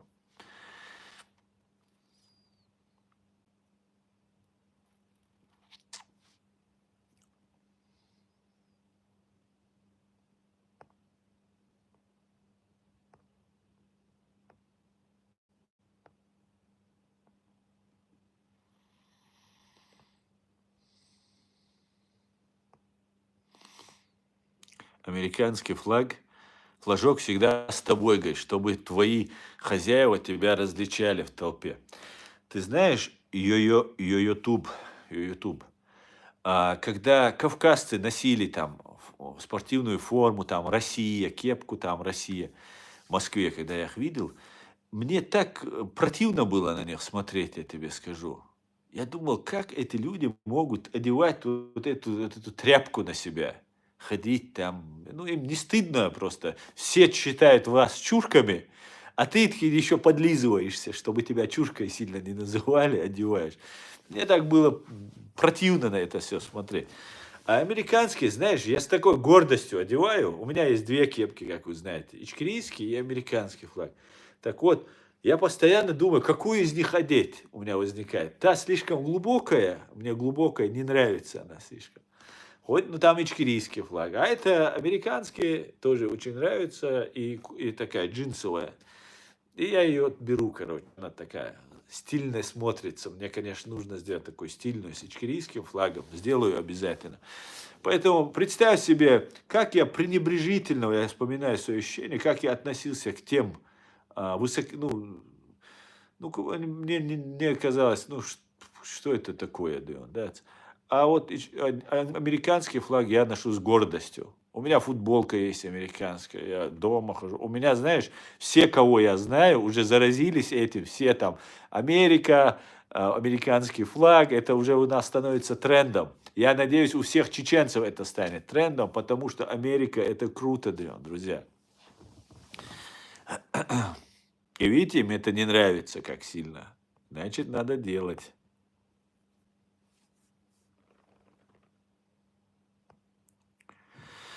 На Кавказе не будет Палестины, потому что там нет Израиля. Будет хуже, если Запад решит создать там местный Израиль. Например, из Армении, который США и Франция поддерживают Карабахи. Кавказ важен.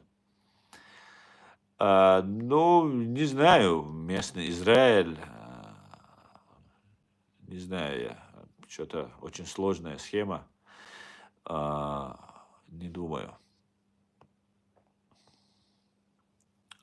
Слава чеченской нации. Ты из какого клана Тукума, говорит мне. Ввиду, что есть чистые и нечистые тейпы патрилинейного этнического происхождения, говорит Макс Имадаев. Макс, ты вообще не понимаешь чеченское строение общества, раз ты говоришь, с какого клана, Тукума. Тукума – это объединение тейпов. Кланов у нас не существует. И объединение тейпов, Тукумы, произошли там в разный период истории нашей. И это уже как бы осталось в истории. Да, мы говорим мы с одного Тукума там и так далее, потому что когда-то мы объединились в союз. А мы, чеченцы, очень соблюдаем договоренности, союзы, слово данное и так далее. Поэтому Тукум это, пережиток прошлого, скажем так. Тейпы это наша фамилия. Тейпы имеют происхождение по происхождению местности, по роду деятельности, там разные там есть тейпы. И это только как фамилия твоя, только твои корни определить. Как сегодня мы произносим свою фамилию, также мы произносим свой тейп. И дополнительно мы узнаем просто о человеке. Так. Есть новые тейпы, которые, да, разные российские спецслужбы нам внедряют новые тейпы, это правда. Кланы есть КГБшные, там клан Кадырова есть, клан Завгаева есть, там клан еще кого-то есть, там и такие кланы есть. Но это все ваше, русское, ФСБшное, ГРУшное, военное. К нам это никакого отношения не имеет. Все вражеское, оккупационное.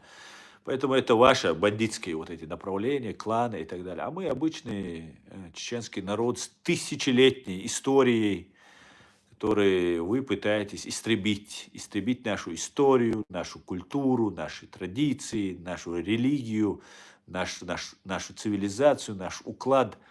Вот такие вот вы ублюдки, русские имперцы. Вот такие вы выродки, которые, не знаю за что, вот ради какого-то мнимого величия уничтожать нации, которые вам ничего плохого не сделали, жили бы себе, жили бы, никого бы не трогали. Вот такие вот вы ублюдки. Я не знаю. Я не желаю вам всем смерти.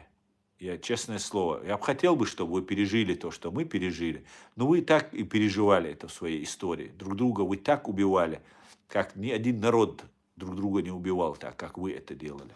Может, Пол Пот там, и то он не своих, а чужих мочил, а вы и своих, и чужих, и всех подряд мочили.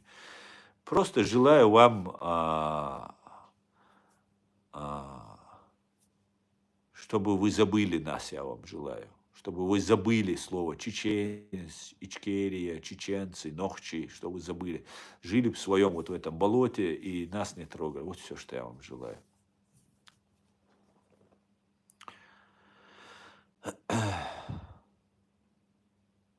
Салам из Украины. Салам, Василь. Салам, Украина. Алейк салам, юзер. Ты родился в СССР. Да, к сожалению, я родился в СССР.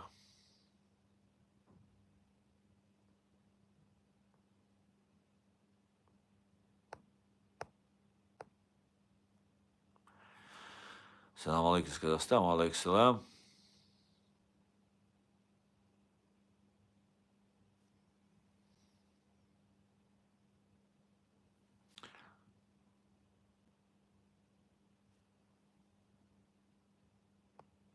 Всегда с уважением к укладу относился. У нас многонациональная страна, говорит Евгений Малышев. Что ты несешь, говорит. Евгений, ну что ты мне рассказываешь, а? Мне 50 лет скоро уже, да, я старый человек. Я всю свою сознательную жизнь прожил среди вас, в этой фашне, русне и так далее. Я знаю, о чем я говорю. А тебе следовало бы открыть ЦИАН, самый большой сайт по сдаче, продаже недвижимости, и посмотреть, кавказцам не сдаем, только не русские, там, собаками, с кошками можно, кавказцам, азиатам нельзя. Вы к собакам лучше относитесь, к тем, что ты несешь мне, а? Рассказывает он мне тут сказку, да?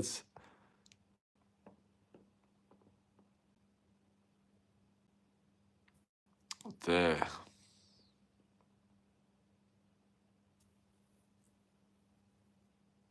Руслан, как и ты, не люблю русских. Руслан Бек Арсанука, я не люблю русских. Я с большим уважением отношусь ко всем национальностям, в том числе и русским. Большим. Вы это тоже нужно понять, и чтобы не было, и вы, чтобы не говорили дальше вот эту полностью антирусскую деятельность. Я против русских имперцев. Русских империй, которых большинство, к большому сожалению. Но там есть и нормальные русские. Понимаете? И это нужно, я каждый раз, я много раз это стрима говорил, поэтому иногда может показаться, что я отношусь плохо там, к какой-то национальности. Нет, я отношусь плохо только к русскому империализму, к русским имперцам. Если они выкинут из этой головы вот эту человека-ненавистническую идеологию и станут нормальными людьми, у меня нет никаких проблем с тем. А нормальными они станут, если они выведут свои войска с моей страны и возместят нам ущерб, в том числе судом над преступниками, которые совершили над нами геноцид. Вот у меня вопросов нет тогда ни к России, ни к русским и так далее. Поэтому это очень важно это понимать. Есть русские, которые мне помогали только лишь за то, что я чеченец. Не за то, что я им что-то сделал, я им полезен. Просто из-за того, что я угнетаемый молодой чеченец, и мне хотели помочь. И я не могу относиться к людям, ко всем плохо, только лишь потому, что они русские этой национальности. Я также отношусь к дагестанцам, к чеченцам, к русским, которые за Россию. Я их еще больше презираю, понимаете, чем русские империалисты. У них-то хоть за свое что-то топят, а эти чурки второсортные, третьесортные, они лезут туда. Понимаете? Это очень важно. А меня били русские, что я ногчи, перестань говорить. И меня тоже били. В отделении полиции избивали. Было дело. Ну что теперь, мне все русских за это обвиняют? Это нам знакомо. Чеченцы через массаж все прошли. Так. Аслан Сюрди Крылд, а сегодня какой-то наплыв трольчатины, походу коммуналка опять подорожала. Да, лузер, Евгений, шалом, Израиль. Приветствую тебя, Жень. Да, по всей видимости, очень они забеспокоились. Вот у нас тут Артем Кочнев пишет, это фамилия бывшего КГБшника во временно оккупированной Чеченской Республики, видимо, родственник. Стесняюсь уточнить, американский флаг на кепке это как? Если обвинять Россию во всех грехах, это нормально. А США что, лучше? Что они в Сирии делают? Их туда никто не звал. 750 военных баз по всему миру, наверное, хочется сказать. Да, лучше. Господи, благослови Америку. Да, Америка лучше. И вам нужно сравнивать себя не с США. Вы далеко-далеко позади. Максимум, Папуа-Новая Гвинея. Вот для сравнения России. И то, я надеюсь, они на меня не обидятся за такое сравнение. Я имею в виду Папуа-Новую Гвинею. Поэтому не трожьте, это не ваш уровень. Америка – это величайшая держава всех времен и народов. И еще она только на взлете. Она еще не достигла своего пика даже. И еще нам, знаешь, что еще предстоит увидеть? Величайшие изменения, величайшие события, перемены нас ждут, понимаешь? Да, немножко с кровью. Благодаря вашей фашистской России будет эта кровь. Большая, скорее всего. Дай Бог, чтобы мы ее избежали. Вот как-то так, да. Поэтому не надо вот слишком на себя много брать. Я понимаю, амбиции, там, все такое, но это не ваш уровень, россияне. Америка это где-то там, да. Иншаллах, да, мула вольник.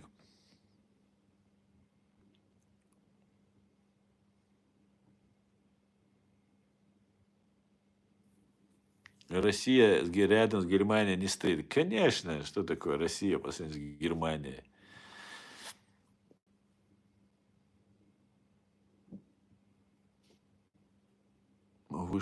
Так вы хотите Россию развалить все, выживать в России развалился?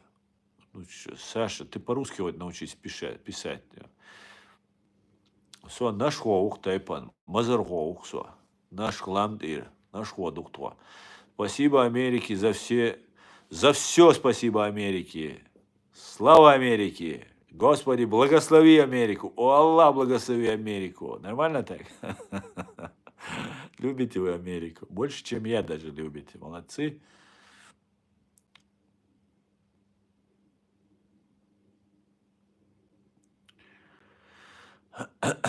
Что ты молчал, когда Донбасс бомбили? Честное слово, я не молчал.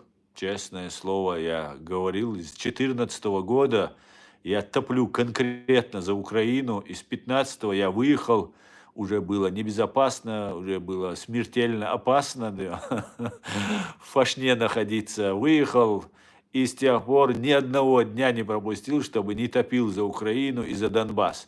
Но не за оккупированный фашистский Донбасс. Его никто не бомбил. Ты знаешь, там за 10 лет, за 8 лет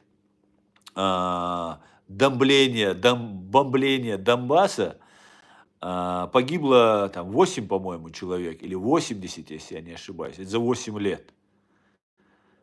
И теперь пойди на Донбасс и найди там хоть одного мужчину, который остался после того, как вы туда пришли, мобилизовали их и первых их бросили на украинцев. Понимаете? Вы всех русских, которые вас ждали, которые верили вашей пропаганде, вы с ними поступили так вероломно, что если бы вы поступили так с чеченцами, мы вам еще 200 лет это вспоминали бы. А русские через 5 минут забыли. Там компенсацию какую-то, может, заплатили. Беда, беда, беда. После шеха Мансура был мой дед Наиб Батуко. Да, отлично.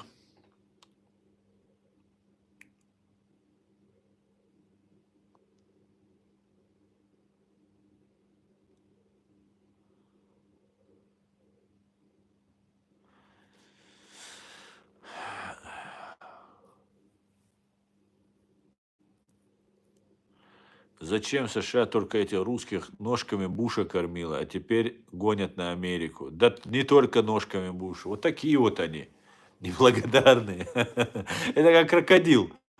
Ты ему дашь еду, он возьмет, а не дашь, он тебя укусит. Поэтому все время подкармливать приходится, чтобы не кусался. Крокодилы, да. Что Америка принесла Ичкерии? Ничего, Евгения, ничего. У меня к Америке тоже есть вопросы, претензии. Но чтобы я ее не уважал, не гордился, этого не может быть. Но претензии есть. И не дала. Но я надеюсь, даст нам что-то хорошее. Признает нас, я думаю. Я думаю, признает. В этом году Америка и весь мир признает Чеченскую республику Ичкерия. Я очень на это надеюсь. И да, мол, это произойдет.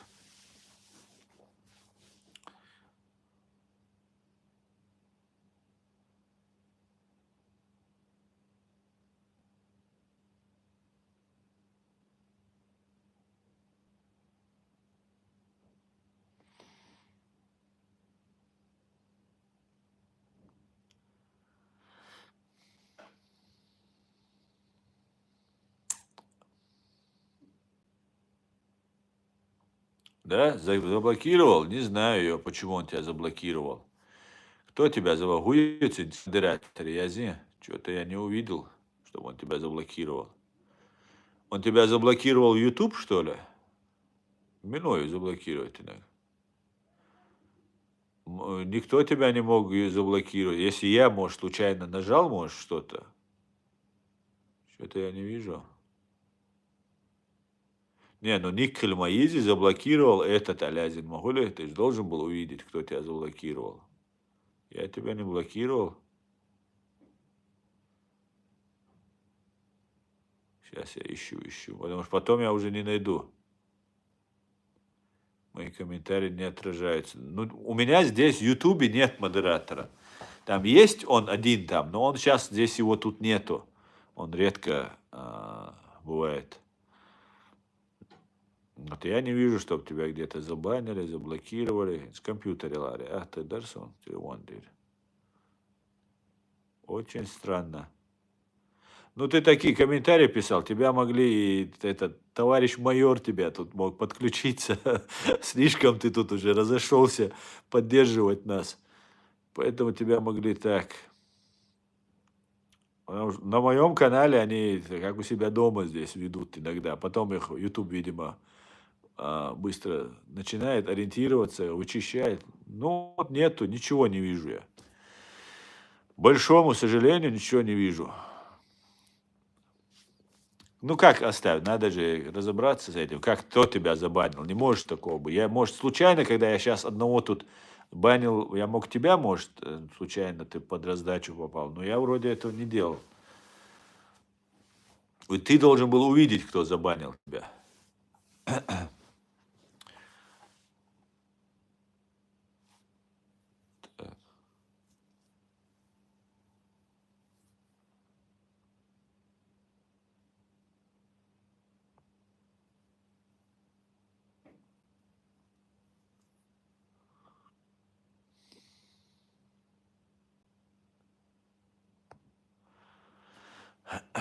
Асан, что вы думаете про войну в Донбассе в 2014 году?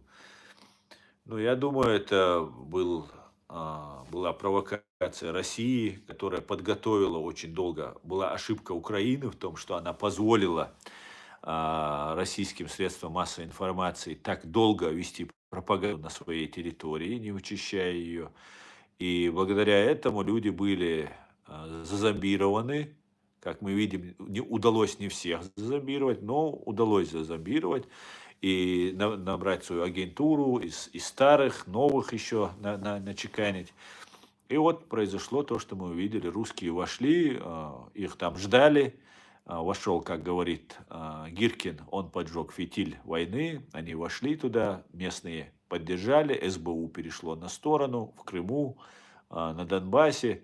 Кто-то, конечно, может, избежал, но в основном СБУ не очень себя хорошо показала, что очень характерно, кстати говоря. И в итоге вот началось то, что началось. Украинцы оставили эти земли, чтобы не проливать кровь. Была дезорганизация внутри, в Киеве, в самой Украине.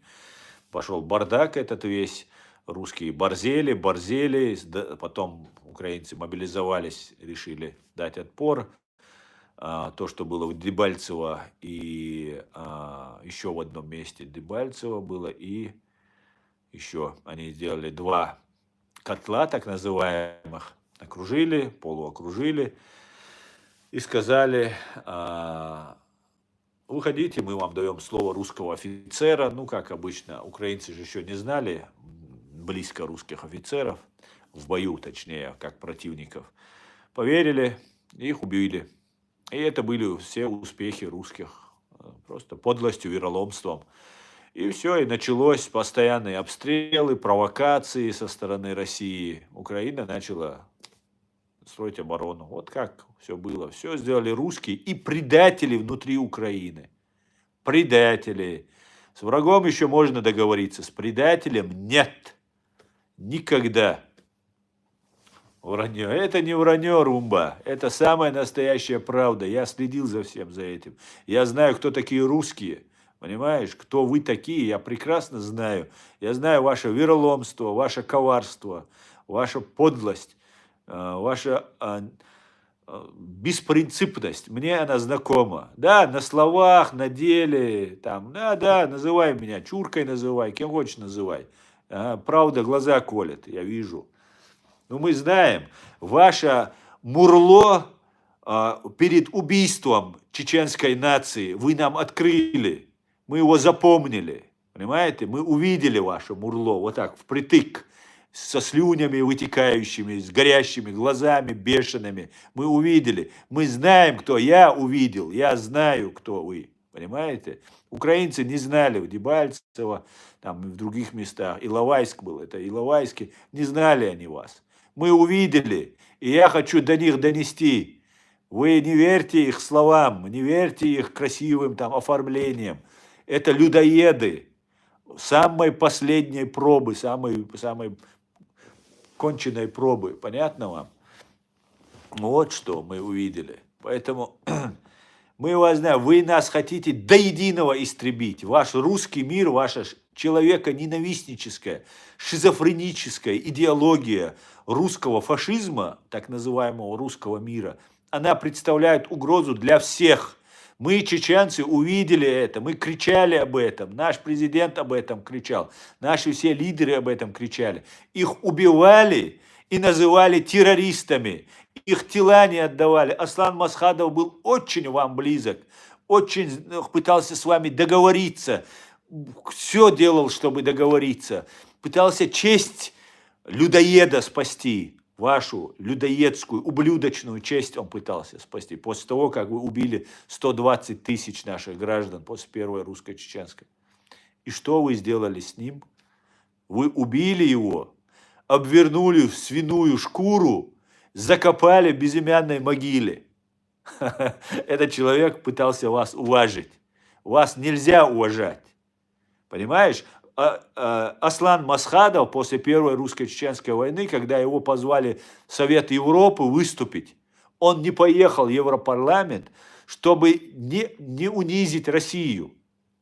Понимаете, вы убили у нас 120 тысяч человек, он ваш советский, не ваш, он советский полковник был бывший. И он думал, что вами можно разговаривать как с людьми, можно уважение к вам проявлять, можно по-человечески склад, даже когда вы нас убили.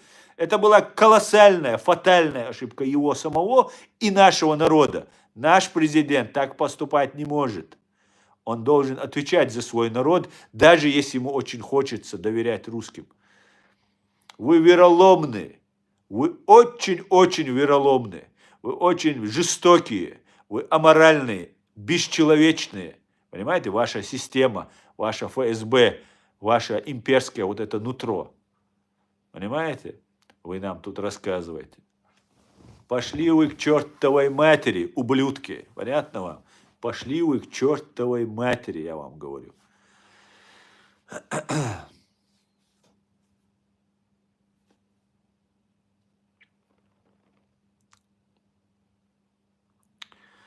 Зод Аслан 100% прав. Да, это правда, это правда. Он еврей чеченоговорящий. Нет, я чеченец.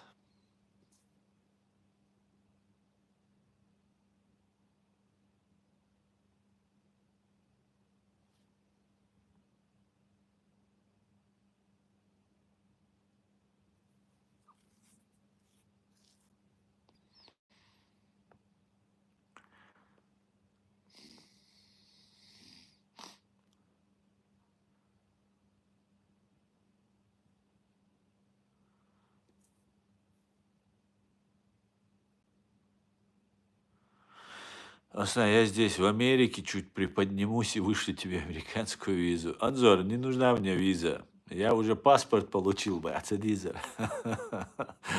Выложу фотографию с паспортом со своим. Так что у меня паспорт американский, мне, пожалуйста, не мешайте делать. Вы мудра, скотина.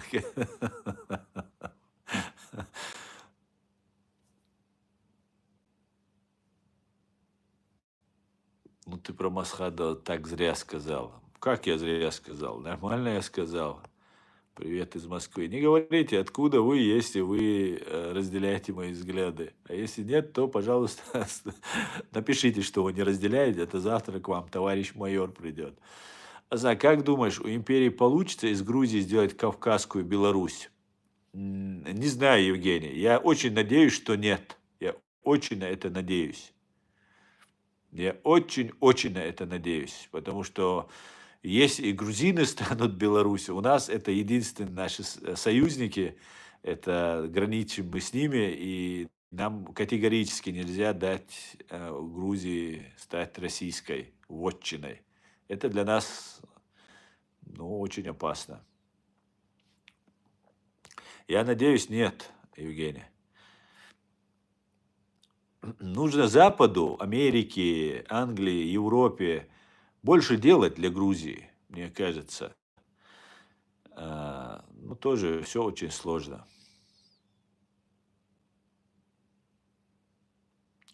Дал Беркат и дуэль паспорт, Аслан. Да и свой вольник.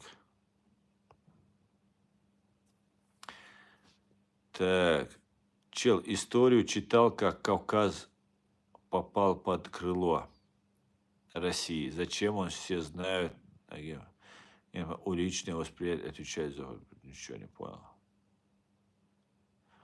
Это под крыло так называется.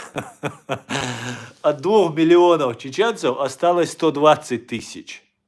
От нескольких миллионов черкесов, больше 2 миллионов черкесов, миллион черкесов, было их тела, и вот один французский путешественник, когда оказался на Красной Поляне, там в Сочах нынешних, и так далее, шел по берегу моря, и все было усыпано костьми, маленькими костьми детскими, взрослыми, вот так трупами, которых они сбрасывали в море, топили.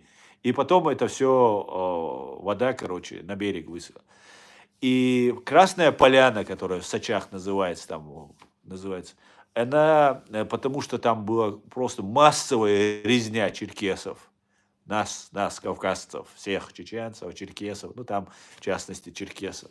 О каком подкрыле вы говорите? Вы что, дебилы, что ли? Вы заходите сюда, чушь несете нам. Вы что, мы тут сидим, сказки выдумываем, да? Вы нас убиваете только лишь за то, что мы говорим, а мы вам сказки рассказываем, ложно вас наговариваем, да? Нет, это так, это нет, мы говорим правду, и только поэтому мы готовы умереть за эту правду. Понимаете? Дебилы вы самые настоящие, под крыло ваше. Пошли вы к черту со своими крыльями. Петушнядо, крылатая.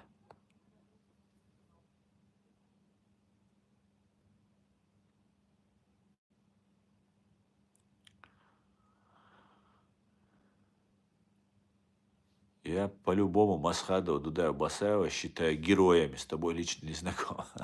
Ну, со мной знаком быть не обязательно, а я тоже считаю и Масхадова, и Дудаева, и Басаева героями. Это люди, которые отдали жизни свои, не продав, не приступив. Но есть ошибки, которые совершал Шамиль Басаев, о котором я говорил, Джахар Дудаев, о которых я тоже говорил. Хотя у Джахара их очень мало, или, по-моему, я их не нашел. А Масхадов, да, больше совершил ошибок. На мой взгляд, Масхадов совершил больше ошибок, чем другие наши президенты. Но это не значит, что он недостоин уважения или как-то нет. Я его уважаю очень сильно. К большому сожалению, его нет. Ошибки не совершает, которые ничего не делают. Я полностью согласен, Виктор, абсолютно с тобой согласен. Но знаешь, и Басаев, и Дудаев имели право на те ошибки, которые они совершили, даже которые кажутся такими очень такими. Но то, что сделал Масхадов, это была большая ошибка, очень большая, больше, чем ошибки были это.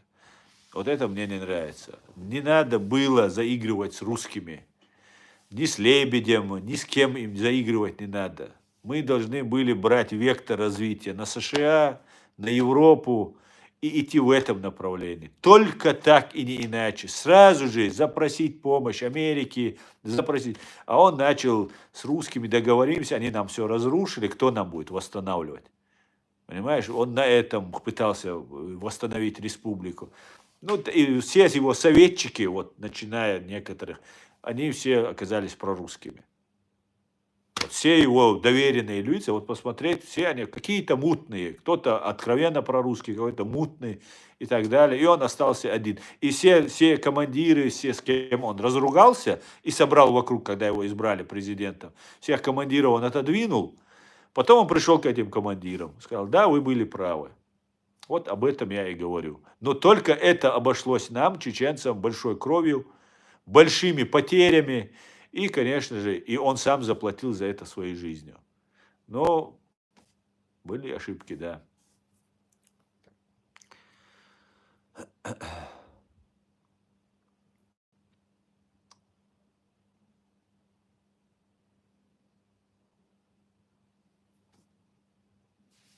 У них есть дети.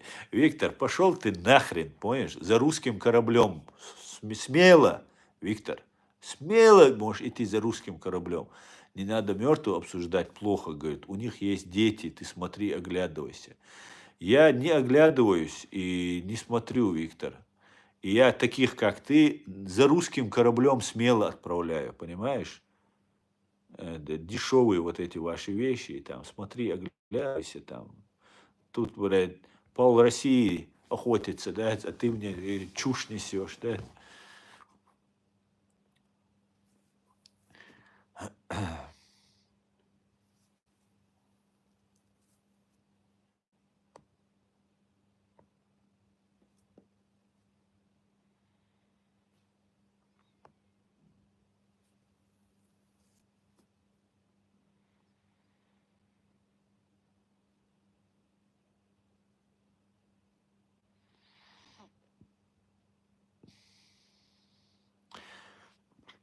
Асан, среди кадыровцев есть подполье, которое против России?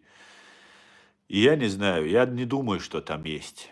На- Я, я считаю, что они самые заинтересованные, чтобы Путин, Россия сохранилась. Потому что с них спрос будет как ни с кого.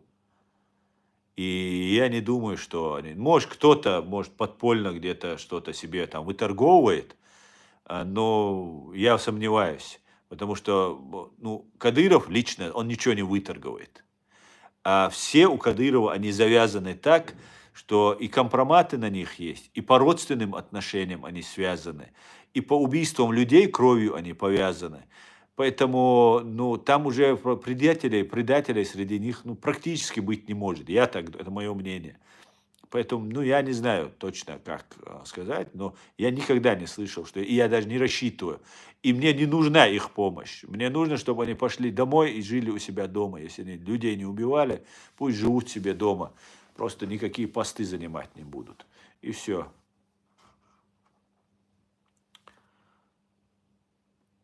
Кто тебя слушает? Вот 47 человек слушает ТикТок, а здесь 490 в YouTube. А что ты слушаешь?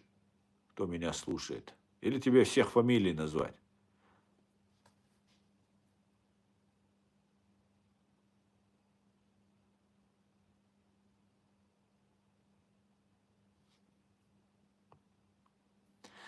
Скажем так, мнение большинства россиян: связываться с горцами была большой ошибкой. Выпнуть и разгромить как откровенного врага. Лично я никогда не понимал, зачем они нам в составе России. Я тоже, Серег, не понимаю, зачем нам с вами жить. Вы же фашисты. Ну, а дело в том, что вы фашисты, и ваша идеология вам твердит все слабое, все возможное захватить. У вас такая, вы на Америку не нападаете, на Китай не нападаете, потому что вам прилетит. Вы напали на Ичкерию, на Грузию, сейчас на Украину. И вот, видите, сейчас чуть-чуть не пошло, не по... хотя у вас и у нас не по плану, с нами пошло. Ну вот такие вы, что с вами делать? Вот вы людоеды, что нам делать? Вот что делать с людоедом? Вот что я должен сделать? Ну, я купить себе двухстволку и ждать, пока к двери подошел, бам, между глаз. Все, нет людоеда. Вот один-единственный с вами разговор. Спасибо, Анна. Слава Грузии. Вива Грузия. Грузия, вы наши. Вы нам очень, мы вас очень уважаем. И на вас большие надежды, грузины, чтобы быстрее вы стали свободными.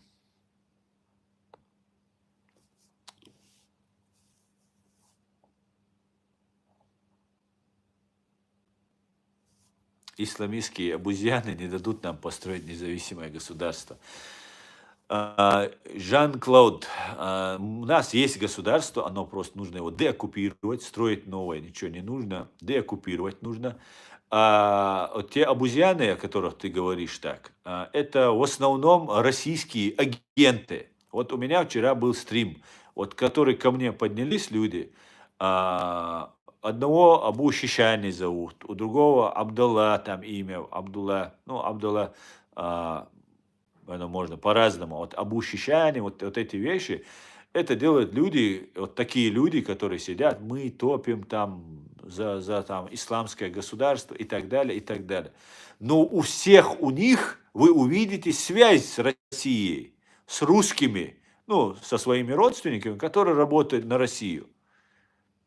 Вот понимаете? Поэтому этих обузьянов, это симулякры, они не настоящие обузьяны. Это искусственные. Да, кто-то примыкает к ним, потому что сидят вот эти, все сидят, обузьяны, абушишане, абу там другие, и вот пишут разные там вещи, и представляют, что нас много. Разные ники делают, под разными никами заходят. Поэтому мы должны это все понимать, осознавать, что они это работают, и больше вести информационную работу в этом направлении. И при всем при том, что нас не так много, у нас получается.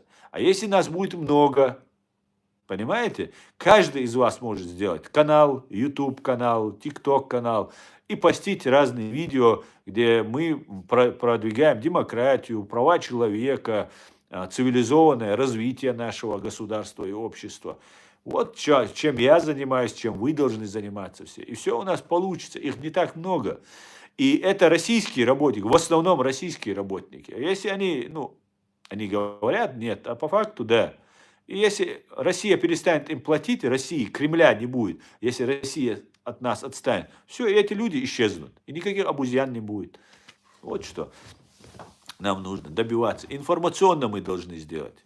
Мы должны добиться победы, доминирования в информационном пространстве. Чеченцы, запомните это. Когда мы начнем доминировать, когда мы будем свою повестку составить, и все люди будут смотреть не разные там тиктоки, вот этих разных там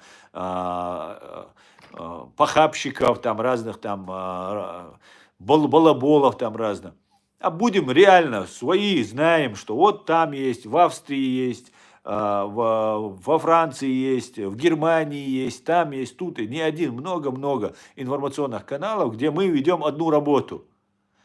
Все подчиняемся признаем наш президиум правительства, нашу власть, единственную легитимную власть. И работаем вот, координируя друг друга, подсказывая друг друга, помогая, поддерживая друг друга. Все, не будет этих всех. Потому что мы открыто будем, особенно это нужно делать с открытым лицом, чтобы вас проверили, люди вам поверили. Это нужно пройти какое-то время, добиться этого. И потом, после этого, вы сможете уже влиять на мнение окружающих, на мнение нашего народа. И уже после этого мы сможем, вот эти все обузьяны, они будут маргиналами. И мы все будем смеяться с них. Что вы несете? Вы что, покажи свое лицо. А если он покажет свое лицо, вы сразу найдете связь их с русскими. Их родственники, их братья, их тети, дяди работают в этой системе. Как только вы начинаете пробивать этих людей, вот, вы домой ездят, деньги получают, и все это мы будем разъяснять людям. Все получится, все отлично, нужно просто работать. Сперва было слово, На этом я свой стрим заканчиваю, друзья. Спасибо, что смотрите и поддерживаете. Слава Украине! Все будет Ичкерия. Господи, благослови Америку. Ам Израиль Хай. Ади Кёль, Маш Оль. Всего хорошего. До свидания, друзья.